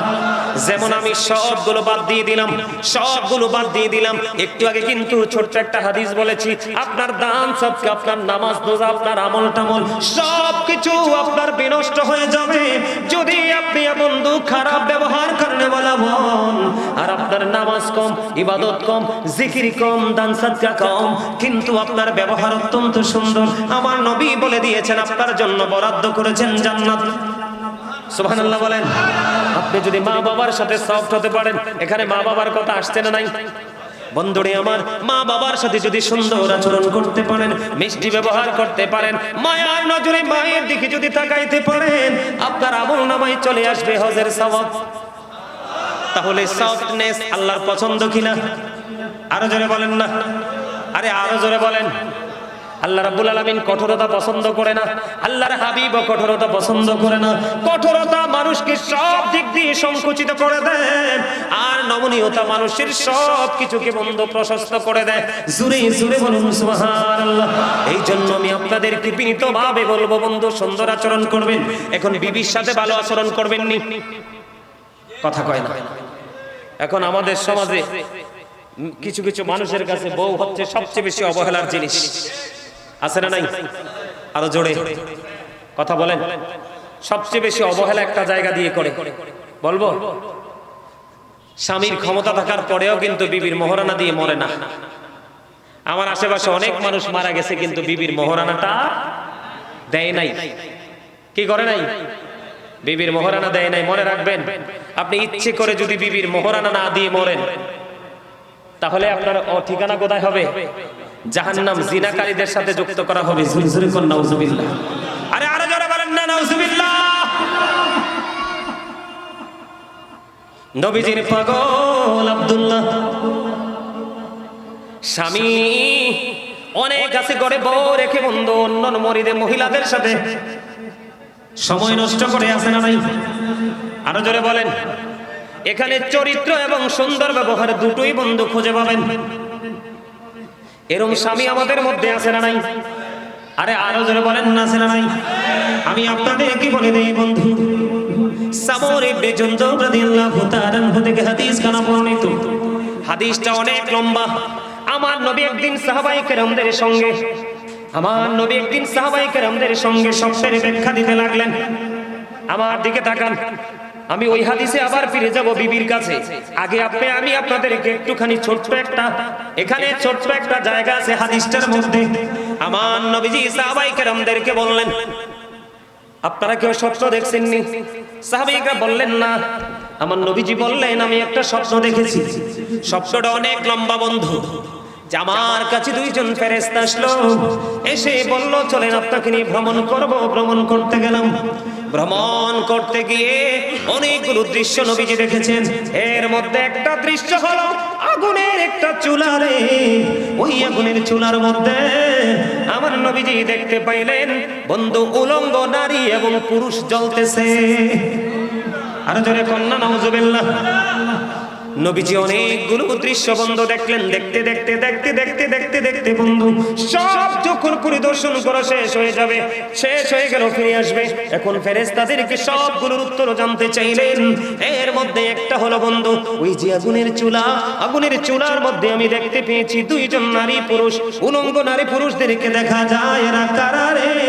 আমার নবীকে ফেরেশতারা জানিয়ে দিয়েছেন, এরা হলো পৃথিবীর ব্যভিচার করনেওয়ালা। জোরে জোরে বলেন নাউজুবিল্লাহ। এটাও কিন্তু চরিত্রের একটা অবক্ষয়, ঠিক কিনা বলেন? আছে কিনা? আমাদের সমাজের মধ্যে আছে না নাই? ঠিক এর মধ্যে বিবাহিত কিছু আছে। বিবাহের আগে যাই করছেন, চরিত্র হরণ করছেন, নষ্ট করছেন, খারাপ করছেন, এটার একটা মাফের রাস্তা আছে। কিন্তু বিবাহের পরে মাফের কোনো সুযোগ, আল্লাহর হাবিব বলছে এদেরকে হত্যা করে ফেলো। কি করে ফেলো? মানুষকে হত্যা করার কোনো বিধান নাই। আমার আগে যিনি আমার ভাই আলোচনা করেছেন, তিনি কিন্তু এই বিষয়টা নিয়ে আলোচনা করেছেন। একটা গর্ভধারিণী মহিলার যেই নবীজির কাছে আসা তাকওয়ার, তিনি বিষয়টা বুঝাইতে গিয়ে বলেছিলেন, সম্মানিত উপস্থিতি, হত্যা করার কিন্তু বিধান নাই, কিন্তু নবীজি বলেছেন আপনার কয়েকটা কারণে ইসলাম ত্যাগ করলে খুনের বদলি খুন। এর মধ্যে একটা হলো আপনার ওই যে জিনা করলে। কি করলে? জিনা করলে। কি করলে? আরো জোরে বলেন। জিনা করলে আমাদের সমাজের মধ্যে আছে না নাই? আমাদের মধ্যে সবচেয়ে বড় লজ্জার বিষয় হলো বিবাহ করার পরেও স্বামীরা কি করে? জিনা ব্যভিচার করে। আবার স্বামী করে থাকার পরেও কোন কোন নারীরা কি করে? অসৎ কাজে লিপ্ত হয়। এটাও কিন্তু আমাদের চরিত্রের অবক্ষয়, ঠিক কিনা বলেন? আরো জোরে বলেন। বন্ধুরে আমার, আমরা সব কিছুকে বন্ধু ঠুনকো মনে করে উড়িয়ে দেই। আমরা এগুলোকে গুরুত্ব দেই না। আব্দুল্লাহ বিয়ে করলো 3 দিন মতন ধরে, 4 দিন হয়ে গেল। আব্দুল্লাহর বিবিকে আব্দুল্লাহর বাবা এসে প্রশ্ন করলো, বৌমা, আমার স্বামী তোমার সাথে কেমন, আমার ছেলে তোমার স্বামী তোমার সাথে কেমন ব্যবহার করছে? এবার বন্ধু উত্তর প্রশ্ন করতে দেরি রে, বউ শ্বশুরকে উত্তর দিয়ে দিয়েছে। আজকে 3 দিন হলো মতন ধরে, 4 দিন হলো, আমি এখনো পর্যন্ত আমি আমার স্বামীর চেহারাটা দেখিনি। আল্লাহু আকবার বলেন না? কি করিনি? স্বামীর চেহারাটা দেখিনি। তখন ওই আব্দুল্লাহর বাবা আমার নবীজির কাছে নালিশ দিলেন। নবীজি সঙ্গে সঙ্গে ওই আব্দুল্লাহকে বন্ধ রেখে পাঠালেন। বললেন, তুমি শুধু নামাজ রোজা করলে, ইবাদত করলে চলবে না। আব্দুল্লাহ কোনো খারাপ কাজ করেন, আল্লাহর গোলামিতে নিয়োজিত আছে। এখন আমার নবীজি তাকে বলে দিলেন, না না, অন্য কাজের পাশাপাশি তোমাকে তোমার বিবির সাথে উত্তম ব্যবহার করতে হবে, তার বাড়ি বিবির হকও তাকে দিতে হবে। সুবহানাল্লাহ বলেন না? তাহলে নবীজিকে ফলো করলে আপনার জীবনে কোনো ঘাটতি থাকবে না। কথা বলেন, ঘাটতি থাকবে না। কোনোদিন কোন অবস্থায় আপনার ঘাটতি হবে না। আপনি দুনিয়ার মধ্যে যা কিছু করেন না কেন, আপনি সব কিছু করতে পারেন, কিন্তু আপনি যেখানে যেটা প্রয়োজন সেটা যদি করতে পারেন, তাহলে আপনি হবেন উত্তম আচরণকারী এবং উত্তম চরিত্রবান। বন্ধুরে আমার, এই জায়গাতে আমি যদি আপনাদেরকে একটা জিনিস একবার ইনশিওর করে দেই, এই জায়গাতে বাবা মার দায়িত্ব যথাযথ পালন করা উচিত। আমরা যারা সন্তান রয়েছে আমাদের দায়িত্ব যথাযথ পালন করা উচিত। বাবা মার দায়িত্ব হলো every parent should take care their children very carefully. প্রত্যেকটা পিতামাতার উচিত সন্তানের দায়িত্ব যত্ন সহকারে পালন করা। আর আমরা যারা যারা সন্তান পৃথিবীর বুকে এসেছি আমাদের প্রত্যেকের উচিত we should Obi our parents, আমাদের প্রত্যেকের উচিত আমাদের পিতা মাতাকে মান্য করা। বলে হুজুর পিতা মাতাকে মান্য করব কেমন করে? আমি বন্ধু আপনার জন্ম থেকে প্রাপ্তবয়স্ক হওয়া পর্যন্ত আপনার উপর নামাজ ফরজ হওয়া পর্যন্ত আমি এই আগের জায়গাটা নিয়ে বলবো না। আপনি যখন বড় হবে, আপনার সন্তান যখন মোটামুটি বুঝতে শিখবে, আল্লাহর হাবিব বলেছেন আদিবু আওলাদাকুম আলা থালাতি খিসানিন হুব্বি নবীকুম ওয়া হুব্বি আহলি বাইতিহি ওয়া আলা কিরাতিল কুরআন। আল্লাহর হাবিব সরকারে মদিনা তিনি বলে দিয়েছেন তোমরা তোমাদের সন্তানদেরকে তিনটি বিষয় শিক্ষা দাও। কয়টি বিষয়? একটা হলো হুব্বি নবীকুম, নবীর প্রেম, ওয়া হুব্বি আহলি বাইতিহি, নবীর আহলি বাইতের প্রেম, নবীর পরিবারের প্রেম, ওয়া আলা কিরাতিল কুরআন, কোরআন তেলাওয়াত শিখাও। জোরে জোরে সুবহানাল্লাহ। আপনি যদি আপনার চরিত্রকে ঠিক রাখতে চান, আপনি যদি উত্তম ব্যবহার করনে বলা হতে চান, তাহলে আপনাকে একটা জায়গায় আসলেই যথেষ্ট। ঠিক কিনা বলেন? এই জায়গাটা হলো আল্লাহ is all in all, follow his law and light for eternal success. আপনি পরিপূর্ণভাবে সফল হয়ে যাবেন, আপনার জন্য পরিপূর্ণ সফলতা অপেক্ষা করতেছে। আপনি দুইটা জিনিসকে আঁকড়ে ধরেন। কয়টা? এই দুটো হলো আপনার আমার জীবনের নিয়ামত। একটা হলো আপনার আমার প্রাণের নবী, আর একটা হলো লৌহে মাহফুজের কোরআন, আল্লাহর অমীয় বাণী। জুরি জুরি বলেন সুবহানাল্লাহ। ল এন্ড লাইট, নূর হলো বন্ধু আরবি শব্দ, বাংলাতে এটাকে বলা হয় আলো, ইংলিশে এটাকে বলা হয় লাইট। আর ল বন্ধু আল্লাহর কোরআন। এই কোরআন বুঝিয়ে দেওয়ার জন্য আল্লাহ রাব্বুল আলামিন আমাদের জন্য বন্ধু আপনার আমার প্রাণের নবীকে পাঠিয়ে দিয়েছে। আপনি নবীকে পালন, নবীকে আদর্শ হিসাবে গ্রহণ করেন, আপনার জীবনে কোনো দিক দিয়ে কোনো অবক্ষয় দেখতে পাবেন না। এই জন্য আল্লাহ রাসূল বলেছেন হুব্বি নবীকুম teach the love of the prophet, নবীর প্রেম শিখাও। আল্লাহর হাবিব হযরতে আলী রাদিয়াল্লাহু তাআলা আনহু থেকে হাদিস বর্ণিত, আপনার আমার প্রাণের নবী তিনি বলে দিয়েছেন ও বন্ধু, বিলিভার্স লাভ দ্য প্রফেট, ঈমানদাররা নবীকে ভালোবাসবে। Hypocrites don't love the prophet, মুনাফিকরা নবীকে ভালোবাসবে না। যার সিনায় নবীর প্রেম আছে, যার সিনায় নবীর মহব্বত আছে, যার সিনায় নবীর ভালোবাসা আছে, তার পক্ষে বন্ধু প্রত্যেকটা জায়গায় অ্যাক্টিভ থাকা সম্ভব। মুনাফিক কখনোই অ্যাক্টিভ হতে পারে না। ঠিক কিনা বলেন? দূরে আমার। এরপরে আমার নবী বলে দিয়েছেন তোমরা তোমাদের সন্তানদেরকে গুরুত্ব দিতে হবে। এটাই হলো আপনার আমার জন্য বড় শিক্ষা। কি? কারণ নবীকে ভালোবাসা আমাদের জন্য ফরজ, এটা হলো ঈমান। নবীর আহলে বাইত, নবীর পরিবারকে ভালোবাসা এটাও ফরজ, এটাও বন্ধু ঈমান। আপনি এই শিক্ষার প্রতি গুরুত্ব দিতে হবে। এই শিক্ষার গুরুত্ব অপরিসীম। আপনি যদি সন্তানকে শিক্ষাটা দিতে না পারেন, তাহলে আপনার সন্তান পথভ্রষ্ট হয়ে যাবে, চরিত্রহীন হয়ে যাবে, ও বন্ধু খারাপ ব্যবহার করেনেওয়ালা বান্দাদের অন্তর্ভুক্ত হয়ে যাবে। কারণ তার মধ্যে সঠিক শিক্ষা যেটা থাকার দরকার সেটা নাই। তারপরে বলেছেন কোরআন তেলাওয়াত। আমি আপনাদেরকে যদি একটুখানি মজা দিতে চাই বন্ধু, আপনারা নবীর আহলে বাইত সম্পর্কে আমি যদি একটু বলতে চাই, আপনি যদি চরিত্রবান হতে চান তাহলে বন্ধু ইমাম হাসান হুসাইন দুই ভাইকে ফলো করতে পারেন। আপনি যদি চরিত্রবান হতে চান, আপনি যদি উত্তম ব্যবহার করেনেওয়ালা হতে চান, হযরত আলীর দিকে ফলো করেন। মা বোনদেরকে ডেকে ডেকে বলছি, আপনারা যদি উত্তম চরিত্রবান হতে চান, আপনারা যদি আবেদা হতে চান, সালেহা হতে চান, তাহেরা হতে চান, তাহলে মা খাতুনে জান্নাত ফাতেমাকে ফলো করতে পারেন। তার কারণ হলো আপনার আমার প্রাণের নবী সেই ইনস্ট্রাকশন আমাদেরকে দিয়েছেন। নবীজি বলেছেন বন্ধু নবীজির আহলে বাইতকে ভালোবাসতে আমার আপনার প্রাণের নবী সর্বপ্রথম মা খাতুনে জান্নাত ফাতেমা। হাদিস শরীফের মধ্যে এসেছে আল্লাহর প্রিয় হাবিব সরকারে মদিনা তিনি বলেছেন ফাতেমা তু সাইয়্যিদাতু নিসাই আহলিল জান্নাহ। আমার রাসূল বলেছেন mother Fatema is the leader of females in জান্নাহ। ও বন্ধু এই চরণদ্বীপ ফকিরাখালীর আমার মা বোনদেরকে বলবো, উত্তম চরিত্রবান হতে চাও, উত্তম ব্যবহার করেনেওয়ালা হতে চাও, তাহলে তুমি মা খাতুনে জান্নাত ফাতেমাকে তুমি ফলো করো বন্ধু। নবীজির কাছে একদিন নবীজির কাছে মা ফাতেমা গেলেন কাজের বুয়া বাদির জন্য বন্ধু। যাওয়ার পরে মা রাসূল নিষেধ করে দিলেন। তারপরেও যদি বন্ধু মাঝে মাঝে মা ফাতেমা ক্লান্ত হয়ে যেতেন, একজন সহযোগী নিয়ে নিতেন। ও বন্ধু আমরা দেখি বাংলাদেশে আপনি যদি ব্যবহারের কথা বলেন, চরিত্রের কথা বলেন, তাহলে এটাও কিন্তু বড় একটা জায়গা। কয়েকদিন আগে আপনাদের ইয়াতে দেখেছি, টিভিতে দেখেছি, আপনাদের মুরাদপুরে একটা মেয়েকে বন্ধু গরম লোহা তা বন্ধু গরম করে লোহা তার পিঠের মধ্যে সেক দিয়েছে। দেখছেন কিনা? কথা বলেন না কেন? দেখেন না আপনারা খবরটা? ঢাকা থেকে 71 টেলিভিশনের সহযোগিতায় বন্ধু এসছে তাদেরকে ধরার জন্য, তাদেরকে বাড়িতে পায়নি।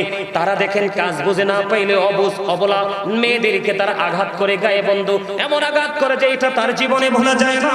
মা ফাতেমা শিক্ষা দিয়েছে, মা ফাতেমা বলেছে ব্যবহার কেমন করে করতে হয় শিখো, তোমার চরিত্রকে কিভাবে ধরে রাখতে হয় সেটা শিখো। কাজ বুয়া যখন কাজ করতে করতে ক্লান্ত হয়ে যায় তখন তুমি সেখান থেকে কাজটা শুরু করো, ওই বুয়াকে একটু বিশ্রাম করতে দাও, কারণ সেও তো মাংসে গড়া মানুষ। কথা বলেন না কেন? এই শিক্ষা মহিলাদের ভিতরে আসেনি? ম্যাক্সিমাম বড় লোকের বেটির কাছে নাই, গরিবদের কাছে এখনো গেলে সেটা পাওয়া যায়। কথা বলেন না কেন? পাওয়া যায় কি যায় না?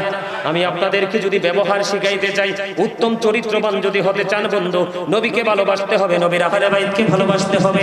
আমি আপনাদেরকে যদি ছোট্ট একটা एग्जांपल দেই, আল্লাহর হাবিব হাদিস শরীফের মধ্যে এসেছে, আল্লাহর হাবিব বলেছেন আল হাসান ওয়াল হুসাইন সাইয়্যিদা শাবাবি আহলিল জান্নাহ। আপনার আমার প্রাণের নবী তিনি বলে দিয়েছেন Imam Hasan and Hussain are the leader of younger people in জান্নাহ।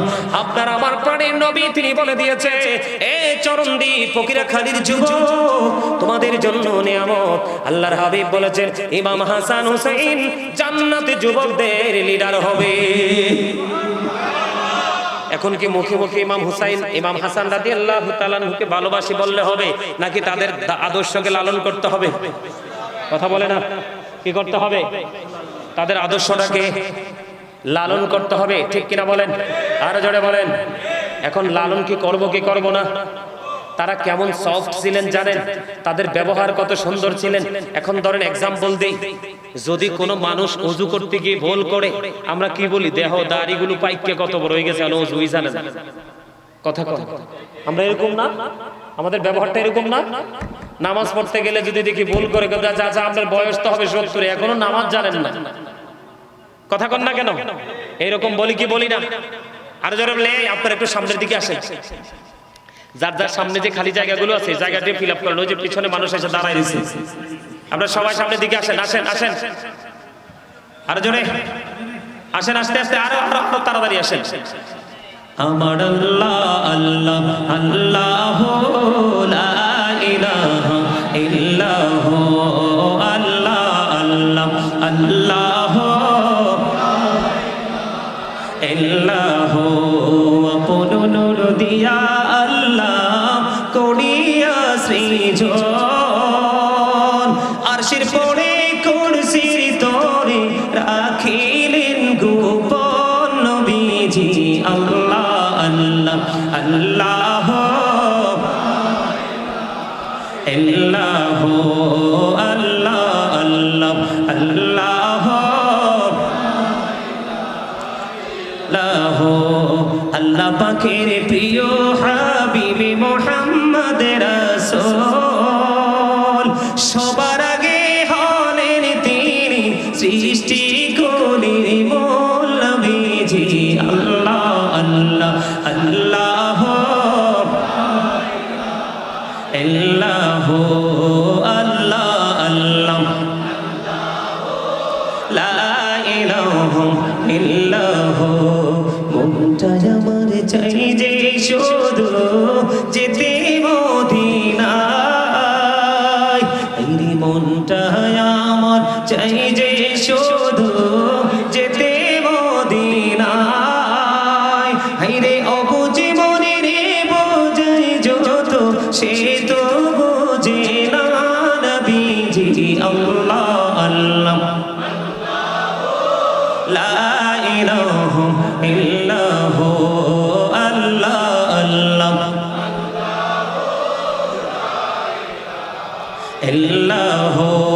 না জানি তো বাইতে নৌকা, না জানি সাঁতার, না জানি তো বাইতে নৌকা, না জানি সাঁতার। হায়রে দয়া করে পার করিও জাহান্নাম মাজার নবীজি। আল্লাহ আল্লাহ লা ইলাহা লা ইলাহা ইল্লাল্লাহ মুহাম্মাদুর রাসূলুল্লাহ সাল্লাল্লাহু আলাইহি ওয়াসাল্লাম। বন্ধু বলতেছিলাম আমি আপনাকে, আপনারা একটু মনটা দিয়ে শুনেন, বিভিন্ন দিক থেকে ছোট্ট ছোট্ট করে एग्जांपल দেব বন্ধু। এবার আমি বলতেছিলাম ইমাম হাসান রাদিয়াল্লাহু তাআলা আনহু, হুসাইন রাদিয়াল্লাহু তাআলা আনহু, দুই ভাই একদিন সফরে বের হলো। দুই ভাই যখন সফরে বের হলো, সফরে বের হওয়ার পরে দেখতে পাইলেন একজন মুরব্বি উযু বানাইতেছে, কিন্তু মুরব্বির উযু হয় না। এবং ইমাম হাসান হুসাইন দুই ভাই চিন্তা করলেন, একজন আরেকজনের সাথে পরামর্শ করলেন, দাঁড়িয়ে দাঁড়িয়ে দেখলেন ওই যে বুড়ো দাদুর তো উযু হয় না, আজকে কৌশলে বুড়ো দাদুকে উযু শিখিয়ে দেব, কিন্তু দাদুর সাথে কখনোই খারাপ ব্যবহার করা যাবে না। সুবহানাল্লাহ বলেন না, আর জোরে বলেন না সুবহানাল্লাহ। এবার বন্ধু ধীরে ধীরে এবার কি করলেন, ওই বুড়ো দাদুর কাছে ইমাম হাসান হুসাইন দুই ভাই আস্তে আস্তে করে চলে গেলেন। যাওয়ার পরে বন্ধু এবার দাদুকে ডাক দিলেন, ডাক দিয়ে দাদুকে সালাম দিলেন। দাদু সালামের জবাব দিলেন। জবাব দেওয়ার পরে ভালো মন্দ জিজ্ঞেস করা হলো, দাদু আপনি কেমন আছেন? দাদু বললেন ভালো আছি। আপনারা কেমন আছেন? আমরাও ভালো আছি। দাদু আপনি আজকে একটা কাজের বিচারক হতে হবে গো, একটা কাজের বিচার আপনাকে আজকে করতে হবে। দাদু গো কি এমন কাজ এটার বিচারক আমাকে বানিয়েছেন? বিচার হলো আজকে আমরা দুই ভাই উজু বানাবো। দাদু আপনি বলে দিবেন কার উজুটা বেশি সুন্দর। আর জোরে জোরে সুবহানাল্লাহ। এবার কি করলেন, ইমাম হাসান হুসাইন দুই ভাই বন্ধু সুন্দর করে উজু বানাই রে। উজু যখন বানানো শেষ হয়ে গেল, উজু বানানো শেষ হইতে দেরি, এবার ওই বড় দাদুকে প্রশ্ন করলো, দাদু দাদু গো বলে দাও না কার উজুটা বেশি সুন্দর হয়েছে? এবার ওই বড় দাদু ডাক দিয়ে বললেন, দাদু গো আপনারা দুইজনের উজুই এত সুন্দর হয়েছে, আমার জীবনে আমি আর কোনোদিন কাউকে তো সুন্দর করে উজু বানাইতে দেখিনি, আমার কাছে অত্যন্ত পছন্দ হয়েছে গো দাদু, আপনারা দুই ভাইয়ের উজুটাই সুন্দর হয়েছে। আপনারা কে গো এত সুন্দর নুরানি চেহারা, এত সুন্দর চেহারার বালক আমি আর দেখিনি, এত সুন্দর যুবক ও দাদু আপনারা কারা? কেন এবার আপনারা এত সুন্দর করে উজু করে দেখিয়েছেন? এবার ইমাম হাসান হুসাইন দুই ভাই ডেকে ডেকে বলে, আমরা পৃথিবীর কোন সাধারণ মানুষ নই, আমরা হলাম আল্লাহর প্রিয় হাবিব হাবিবুল্লাহ নবী মুহাম্মদ রাসূলুল্লাহ সাল্লাল্লাহু আলাইহি ওয়াসাল্লাম আদরের কলিজার টুকরা মা ফাতেমা, ফাতেমার দুই সুযোগ্য সন্তান ইমাম হাসান হুসাইন দুই ভাই। বড় দাদু একটা ডাক দিয়ে বললেন, এই কারণে আপনাদের উজু তো সুন্দর। ওই দুই ভাই বলেছেন এই উজু আমাদের প্রাণের কলিজার টুকরো নানা আমাদেরকে শিখিয়েছে। সুবহানাল্লাহ। ওই বুড়ো দাদু নিজেই বন্ধু স্বীকার করেছে আপনাদের উজুটাই সুন্দর হয়েছে, আমার উজুটাই সুন্দর হয়নি। এখানে আপনারা দেখেছেন দুই ভাইয়ের ফুলের চরিত্র কত সুন্দর, ফুলের মতো বন্ধু আচরণ কত মিষ্টি, কোন ধরনের কোনো প্রেসার নেই, কৌশল করে বন্ধু দাদুকে উজু শিখিয়ে দিয়েছেন। এমনি ইমাম হাসান হুসাইন দুই ভাই আমার নবীজি সাহাবায়ে কেরামের জীবনী থেকে আমরা অনেক উত্তম আচরণ, সুন্দর আচরণ, উত্তম চরিত্রের মিসাল আমরা খুঁজে পেয়েছি বন্ধু। আমরা সেই দিকে দাবিত হতে হবে। জীবনে আপনি যত ভালো কাজ করেন, যত দান সদকা করেন, যত ধরনের ভালো কাজ করেন, আপনার ব্যবহার এবং চরিত্র এই দুটো যদি ঠিক না থাকে বন্ধু, আপনি কখনোই জান্নাতে যেতে পারবেন না। এই দুটোকে ভালো করার দরকার আছে না? আছে। সম্মানিত উপস্থিতি, ব্যবহারের কথা যদি বলি, এখন আমাদের সমাজের মধ্যে দেখবেন বিপদে পড়লে যদি একজন 5 টাকা হাওলাত চায়, মানুষ কিন্তু দিতে চায় না। কথা বলেন চায়, কিন্তু সুদের কথা বলেন দেখবেন কতজন দিতে আসে। আছে না নাই? আরো জোরে বলেন, আছে না? হাওলাত চাইলে বলবে নাই। যখন আপনি সুদের মাধ্যমে কোনো বিনিময়ে পাবে দিবে, দিতে বলবেন, তখন দেখবেন টাকার কোনো অভাব হবে না। এটা কি ভালো ব্যবহার? আরো জোরে বলেন না। এই ব্যবসাটার সাথে যারা যুক্ত, প্রত্যক্ষ পরোক্ষ যেইভাবে যুক্ত, সবার অপরাধ সমান। সবার অপরাধ কি সমান? নবীজি মেরাজে গেলেন, মেরাজে যাওয়ার পরে জাহান্নামের মধ্যে দেখতে পাইলেন এক একটা মানুষের পেট এক একটা ঘরের মতো বড় বড়। জিব্রাইলকে প্রশ্ন করেন, ভাই জিব্রাইল এরা কারা? জিবরাইল উত্তর দিয়ে দিয়েছেন এরা সুদখোর। আর যেরকম না, এরা কি রে? সুদের টাকা দিয়ে মসজিদ বানাইলে লাভ হইব? যারা সুদ খায় তারা কি চরিত্র ঠিক আছে নাকি চরিত্র নষ্ট হয়ে গেছে? যারা মানুষকে কষ্ট দিয়ে সুদের টাকা উপার্জন করে তাদের ব্যবহার কি ভালো না খারাপ? তাহলে আপনারা একটু বিবেচনা করে দেখবেন, একটু বিবেচনা করে দেখবেন চরিত্র এবং ব্যবহার এই দুটো কিন্তু কাছাকাছি। দুটো কি? যার চরিত্র খারাপ তারই ব্যবহার খারাপ, আর যার ব্যবহার খারাপ মনে করবেন এটাই চরিত্র খারাপ। কথা কন না কেন? এই দুটোকে সুন্দর করতে হলে আপনাকে রাসূল প্রেমিক হতে হবে। কি হতে হবে? রাসূল প্রেমিক হতে হবে। রাসূলের সাথে প্রেম করবেন, আপনি কি হয়ে যাবেন? ধন্য হয়ে যাবেন। অন্যথায় আপনি নগণ্য হয়ে যেতে হবে। ঠিক না ঠিক? এখন রাসূলকে তো পাবেন না, রাসূল তো আমাদের কাছ থেকে চলে গেছে। নবীর প্রেমিক যারা, আশিক যারা, গভীর প্রেমিক যারা, তাদেরকে নবীজি স্বপ্ন যুগে দিদার দিবে। এমনিতে তো সরাসরি নবীকে দেখার কোনো সুযোগ, পাওয়ার কোনো সুযোগ নেই, কিন্তু নবীর আদর্শটাকে আমরা পেয়েছি। এটাকে আমরা সারা জীবন ধরে রাখতে পারবো কার মাধ্যমে? হক্কানি আলেমদের মাধ্যমে। আপনাদের চট্টগ্রামের মানুষের কিন্তু চরিত্র খারাপ হওয়ার কথা না, কারণ সারা বাংলাদেশের মানুষ জানে সুন্নিয়তের শহর হলো চট্টগ্রাম। ঠিক কিনা বলেন? আরো জোরে, সুন্নিয়তের শহর কি? যার মধ্যে সুন্নিয়ত আছে তার চরিত্র এবং ব্যবহার কোনোটাই খারাপ হতে পারে? আর জোরে বলেন, পারে? পারে না। সম্মানিত উপস্থিতি, আপনাদের আমাদের সমাজে গান বাজনা হয়নি। আর জোরে বলেন, হয়নি? আপনি যদি নামাজ পড়েন, আপনি যদি হজ করেন, আপনি যদি রোজাও রাখেন, তারপরেও আপনার ঠিকানা হবে জাহান্নাম। শুধু গান বাদ্যযন্ত্র প্রেমিক হলে, মাঠে পানি দিলে যেমনি ফসল জন্ম হয়, ঠিক তেমনি ভাবে এই অশ্লীল শব্দ দ্বারা গান রচনা করে, মিউজিক অ্যাড করে, যেটা আপনার সামনে তুলে ধরা হয়, এটার মাধ্যমে মানুষের মনের ঘরে নোংরামি সৃষ্টি হয়। আরো জোরে বলেন নাউজুবিল্লাহ। এই একটা সময় আসবে কিয়ামতের আগে মানুষকে মাটিতে গ্রথিতকরণ করা হবে, চেহারা বিকৃত হয়ে যাবে। তারা তাওহীদও মানবে, তারা রিসালাতও মানবে, তারা রোজাও রাখবে, তারা হজও করবে, তারা নামাজও পড়বে, ইয়া রাসূলুল্লাহ, তারপরেও কি সাজাটা বহাল থাকবে?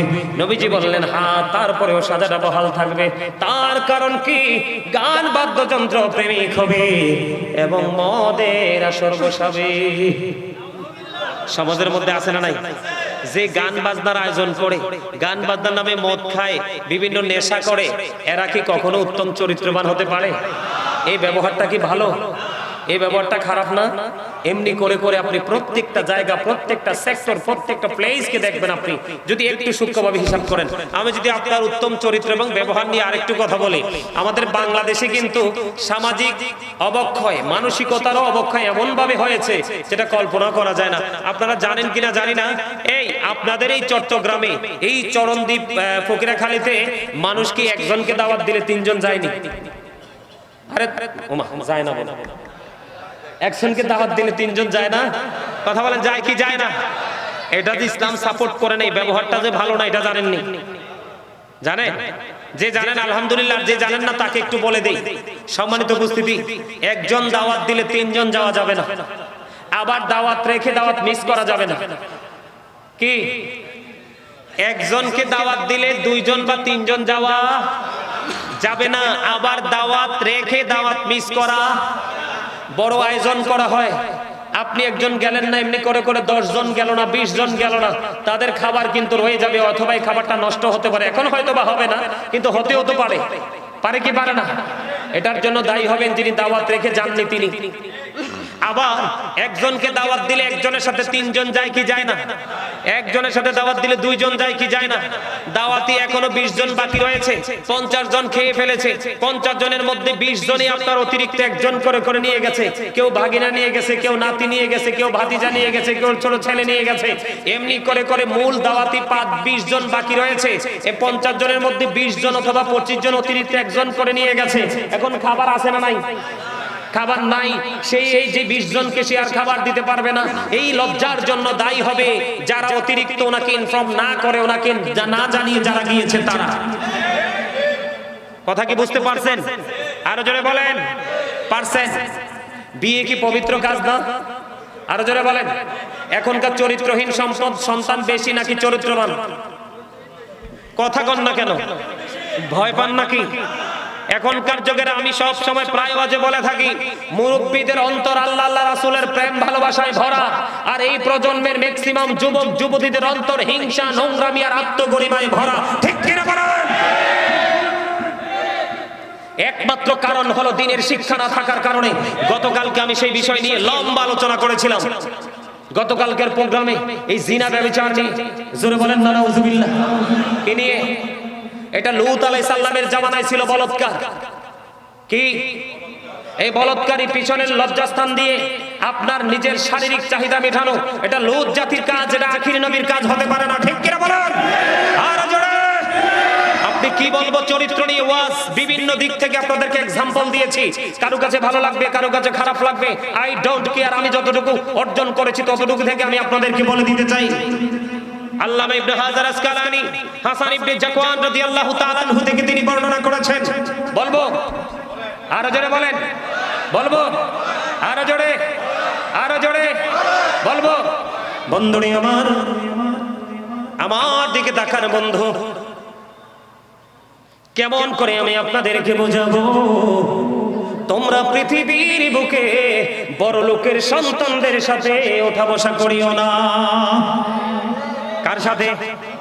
আরো জোরে বলেন।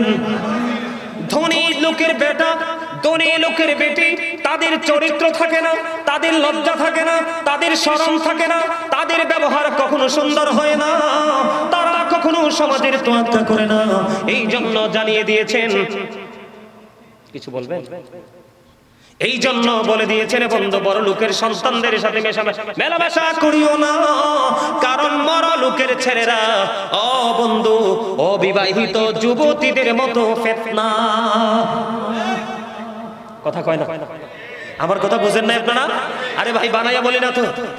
আর আমি আপনাদেরকে আরেকটা কথা বলি।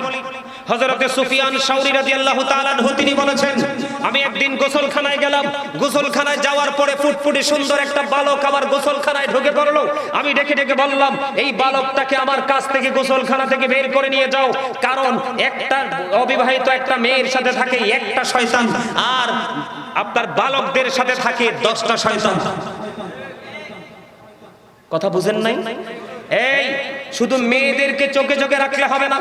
সমাজে যদি আপনি উত্তম চরিত্রবান সন্তান এবং ছেলে মেয়ে যদি আপনি সমাজে রেখে যেতে চান, তাহলে ছেলে মেয়ের সাথে আপনাকে 3টা জিনিসের দিকে নজর রাখতে হবে। একটা হলো তার পারিবারিক শিক্ষা, আরেকটা হলো তার সামাজিক শিক্ষা, আরেকটা হলো যে তার জীবনে বড় হয়ে বন্ধু বান্ধবদের সাথে যে ওঠা বসা করে সেই শিক্ষা। আপনাকে 3টা জায়গার দিকে সমানভাবে খেয়াল রাখতে হবে, তাহলেই কিন্তু সন্তান চরিত্রবান হবে।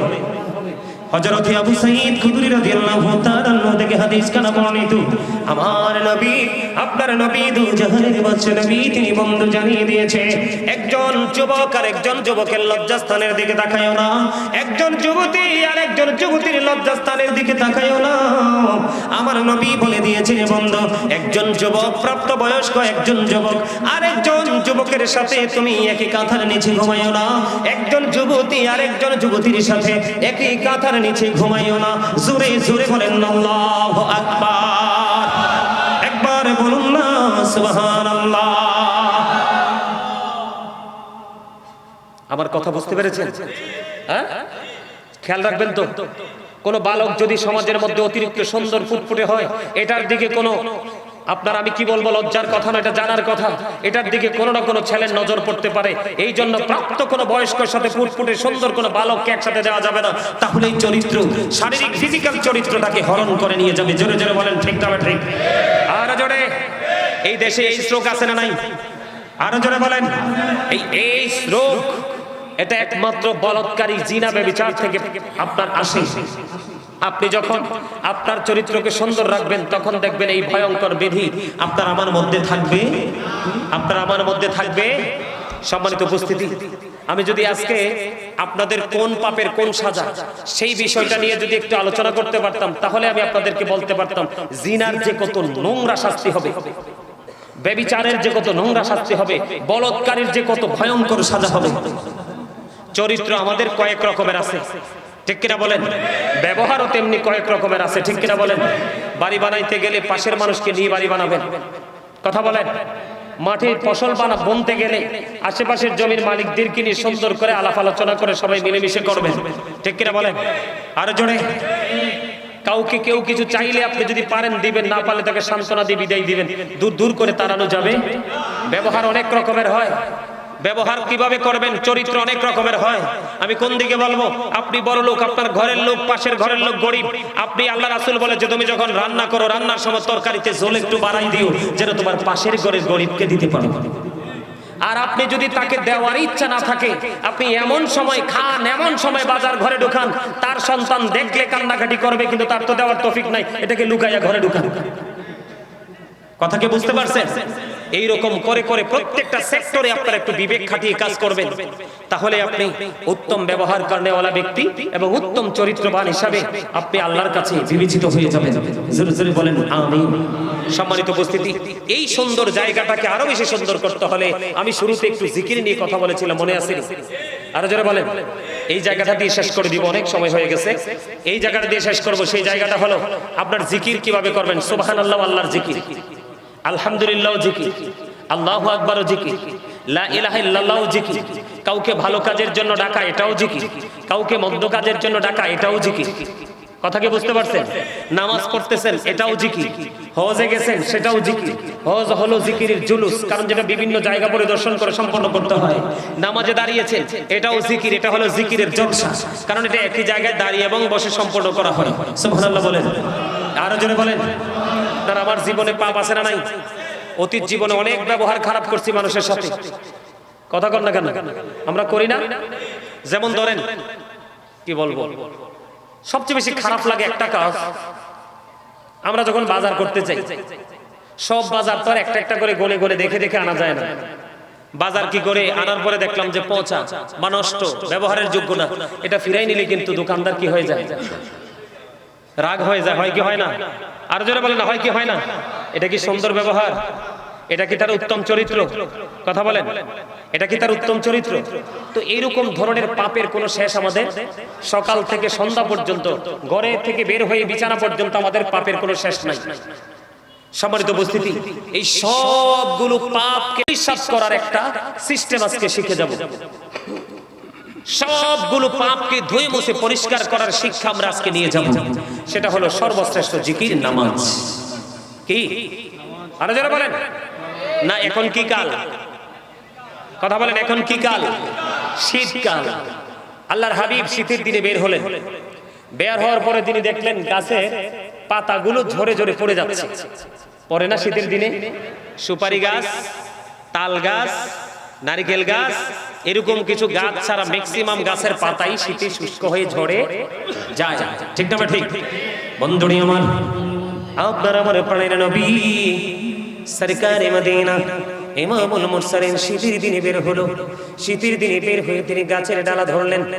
গাছের পাতাগুলো জোরে জোরে পড়ছে। নবীজি গাছের ডালা ধরলো। গাছের ডালা ধরে আবু যর রাদিয়াল্লাহু তাআলা আনহুকে ডাক দিলেন। আবু যর উত্তর দিলেন, লাব্বাইকা ইয়া লাব্বাইকা ইয়া রাসূলুল্লাহ। আমার নবীজি ডাক দিয়ে বললেন, রে আবু যর, ওই গাছের দিকে তাকিয়ে দেখো, শীতের কারণে গাছের পাতাগুলো কেমনে শুষ্ক হয়ে জোরে জোরে পড়ছে। আল্লাহর বান্দা যখন একাগ্র চিত্তে আল্লাহ রাব্বুল আলামিনের দিদারের আশায়, আল্লাহ রাব্বুল আলামিনকে ভালোবেসে মায়া করে মহব্বত করে যখন আল্লাহর কুদরতি কদমে নামাজের মাধ্যমে সিজদা দিয়ে দিবে, ওই শীতের দিনের গাছের পাতার মতো তার জীবনের সবগুলো গুনাহ ঝরে যাবে। জোরে জোরে কন্যা সুবহানাল্লাহ। আপনার গুনাহগুলো থেকে মাফ পাওয়ার জন্য বড় কাজ হলো নামাজ। এটা হলো সর্বশ্রেষ্ঠ জিকির বন্ধু। যারা জিকির করে তারা জিন্দা, যারা জিকির করে না তারা মুর্দা। যদিও শারীরিকভাবে মানুষ তাকে জিন্দা বলে, কিন্তু আত্মিকভাবে সে মরে গেছে। আর যদি বলে হুজুর আজকের পর থেকে আমি আমার চরিত্রকে কাজে লাগাবো, উত্তম চরিত্রবান হিসাবে আমি নিজেকে প্রিপেয়ার করব, আমি উত্তম ব্যবহার করনেওয়ালা ব্যক্তি হিসাবে আমি নিজেকে প্রস্তুত করব, এটার জন্য সবচেয়ে বড় অস্ত্র হলো সূরা আনকাবুতের মধ্যে আল্লাহ রাব্বুল আলামিন বলে দিয়েছেন, ইন্নাস সালাতা তানহা আনিল ফাহশাই ওয়াল মুনকার। বন্ধু, নামাজ মানুষকে খারাপ কাজ থেকে, অশ্লীল কাজ থেকে, সকল নোংরা কাজ থেকে বাঁচিয়ে রাখে। আর জোরে কন্যা সুবহানাল্লাহ। তাহলে আমাদেরকে এই উত্তম চরিত্রবান হতে হলে আমাদের দ্বীনের শিক্ষার কোনো কি নাই, বিকল্প নেই। আমরা দ্বীনের শিক্ষা অর্জন করব, এই শিক্ষা অর্জন করব আলেম ওলামাদের কাছ থেকে গিয়ে, আর সেই শিক্ষা অর্জন করে আমরা বাস্তব জীবনে বাস্তবায়ন করব, তাহলেই আমাদের জীবনে সফলতা সম্ভব। ঠিক কিনা বলেন? সম্মানিত উপস্থিতি, আর আলোচনা করছি না, অনেক লম্বা আলোচনা হয়ে গেছে। আমার আলোচনা দিয়ে আমি কতটুকু আপনাদেরকে বুঝাইতে পারছি আসলে জানি না আপনারা কতটুকু বুঝতে পেরেছেন, তবে এটুকু চেষ্টা করেছি। ব্যবহার কাকে বলে, আপনার চরিত্র কাকে বলে, আপনি আবার শারীরিক বলেন, মানসিক বলেন, সব ধরনের চরিত্র কয়েকটা এক্সাম্পল দিয়েছি। আশা করি যারা বোঝার বুঝে গেছেন, আর যারা বুঝবেন না তাদেরকে সারা রাত দেবী বুঝাইলো সম্ভব না। ঠিক কিনা বলেন? সম্মানিত উপস্থিতি, এই দুটো জিনিসের দিকে খেয়াল রাখবেন। এই যে মুখ এবং লজ্জাস্থান, মুখ এবং লজ্জাস্থান, এই দুটোর দিকে কড়া নজর রাখবেন। কি রাখবেন? এই দুটোর দিকে কড়া নজর রাখবেন। এই দুটোকে যদি আপনি কি করতে পারেন, দায়িত্ব নিয়ে হেফাজতে রাখতে পারেন, তাহলে আল্লাহর হাবিব বলেছেন আপনার জান্নাতের দায়িত্ব নবীজির কাছে। আরেকটা মজার কাজ হলো, আপনারা চলার পথে চক্ষুটাকে নিচু করে রাখবেন। চোখ উপরের দিকে তাকিয়ে শুধু বারবার চতুর্দিকে তাকাবেন না। বাইসেস মনে করলেন একটা মেয়ে রাস্তা দিয়ে হেঁটে যায়, পর্দা টর্দা নাই, আপনি দেখে ফেলেছেন। প্রথমবার দেখেছেন, আপনি বেঁচে গেছেন, কিন্তু সেকেন্ড টাইম যদি আবার তাকান তাহলে কিন্তু আপনি পাপী হয়ে যাবেন। কি হয়ে যাবেন? চরিত্র কিন্তু চোখেরও আছে, চরিত্র কিন্তু মুখেরও আছে, চরিত্র কিন্তু কানেরও আছে, চরিত্র কিন্তু হাতেরও আছে, চরিত্র কিন্তু পায়েরও আছে, সবকিছুর আছে। আছে কি নাই? তা আপনি বুঝে নেবেন কোনটাকে কোন চরিত্রে আপনি দেখতে চান। এটা আপনার উপর ডিফাইন করবে, এটা আপনার মানসিকতার উপর নির্ভর করবে। কথা কি বুঝতে পারছেন? সম্মানিত উপস্থিতি, আমার এই অসমাপ্ত আলোচনা এখানেই সমাপ্ত করতে চাই।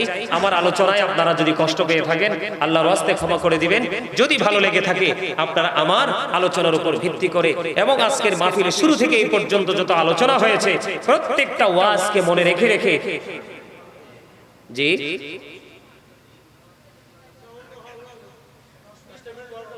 আরো 10টা মিনিট, আরো 10টা মিনিট, আলহামদুলিল্লাহ বলেন। আরো 10টা মিনিট যদি করি তাহলে একটু প্রেম নিয়ে করব। কে নিয়ে? আরো জোরে। ভালোবাসা নিয়ে। কার ভালোবাসা? কার ভালোবাসা? রাসূলের ভালোবাসা। কার ভালোবাসা? রাসূলের ভালোবাসা। মুরব্বি একটু আবদার করেছেন 10 মিনিট, আমি আর 10 মিনিট আলোচনা করব ভালোবাসা নিয়ে। ভালোবাসাটা কেমন করে করতে হয় বন্ধুরে আমার, নবীকে কেমন ভাবে ভালোবাসতে হয়, ট্রেনিং, সেই ট্রেনিংটা আমরা কিভাবে নিব। আমি 10 মিনিট দুটো ঘটনা বলবো, দুটো ঘটনা বলার মধ্য দিয়ে 10 মিনিট শেষ হয়ে যাবে। সম্মানিত উপস্থিতি, আপনারা সবাই শুনছেন না যে হিজরতের রাত্রে নবীজিকে সাপে কামড় দিয়েছিল? হযরত আবু জি বলে, সাফি কি নবীজিকে কামড় দিয়েছেন? আবু বকরকে। কাকে? তো না বুঝে জি বলেন কেন? এটা তো একবার মুখস্থ ওয়াজ। কি ওয়াজ এটা? একবার মুখস্থ ওয়াজ। সুন্নিরা সবাই এটা মুখস্থ করে রাখছে, করছে কিনা? আর জোরে বলেন, আর জোরে। বন্ধুরে আমার, আমরা তো নবীর উম্মত, নিজেদেরকে নবীর উম্মত বলে দাবি করি, কিন্তু নবীর আদর্শ, নবীর প্রেম আমাদের মধ্যে নেই। বন্ধুরে আমার, ওই হিজরতের রাত্রিতে গুহার মধ্যে যে আবু বকর সিদ্দিক রাদিয়াল্লাহু তাআলা আনহুকে যে সাপে কামড় দিয়েছিল, কেন কামড় দিয়েছিল? যেই সাথীকে আমার নবী এখনো রওজায় পাশে নিয়ে শুয়ে আছে। আমার গজলে আমি তুলে ধরেছিলাম, খেয়াল করেছিলেন কিনা বন্ধুরে আমার? ওই সাপ কি আমার নবীর সঙ্গী কি চিনল না? অবশ্যই চিনেছে।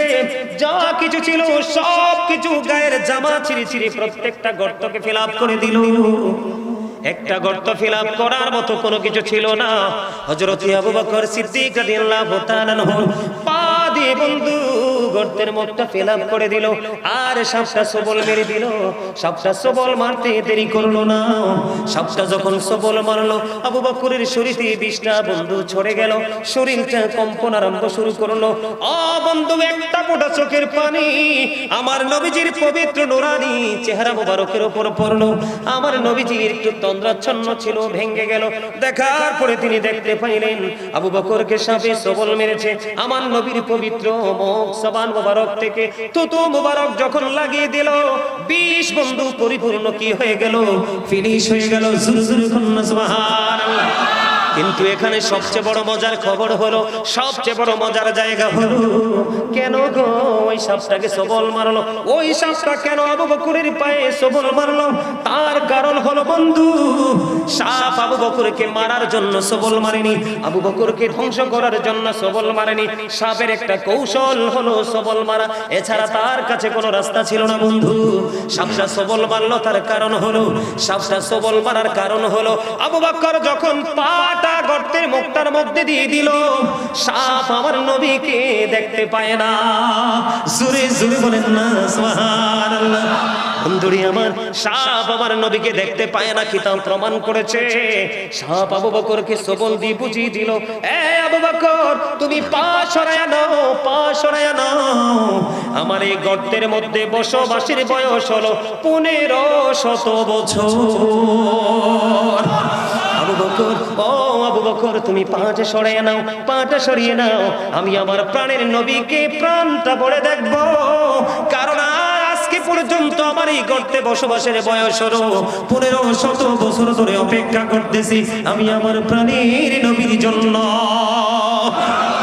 জোরে জোরে বলেন না সুবহানাল্লাহ। বন্ধুরে আমার, আকির নামক একটা গাধা আমার নবীজি যখন পৃথিবী ছেড়ে চলে গেল, পৃথিবী ছেড়ে চলে যাওয়ার পরে আকির নামক গাধাটা সহ্য করতে পারলো না, নবীজির বিরহ সইতে পারলো না। 3 দিন 3 রাত্র মতান্তরে 4 দিন 4 রাত্র কোনো ধরনের কোনো খাবার খায় না, কোনো ধরনের কোনো পানি স্পর্শ করে না। গাধার মনের মধ্যে একটা শুধু চিন্তা, একটা শুধু শব্দ, তার হৃদয় রাজ্যে বসবাস করে, আরে প্রাণের নবী সরকারে মদিনা, আল্লাহর প্রিয় হাবিব আমার প্রাণের নবী কোথায় চলে গেল? এই বুঝি চলে গেল, জীবনে আর কোনোদিন প্র্যাকটিক্যালি নবীর কে আর দেখতে পাবো না। নবীর বিরহ সে মেনে নিতে পারলো না, নবীর চলে যাওয়া সে মেনে নিতে পারলো না। 3 দিন 3 রাত্র মতান্তরে 4 দিন 4 রাত্র সে কোনো খাবার বন্ধু স্পর্শ করলো না। সর্বশেষে গভীর সমুদ্রে ঝাঁপ দিয়ে সে তার নিজের জীবন দিয়ে দেয়।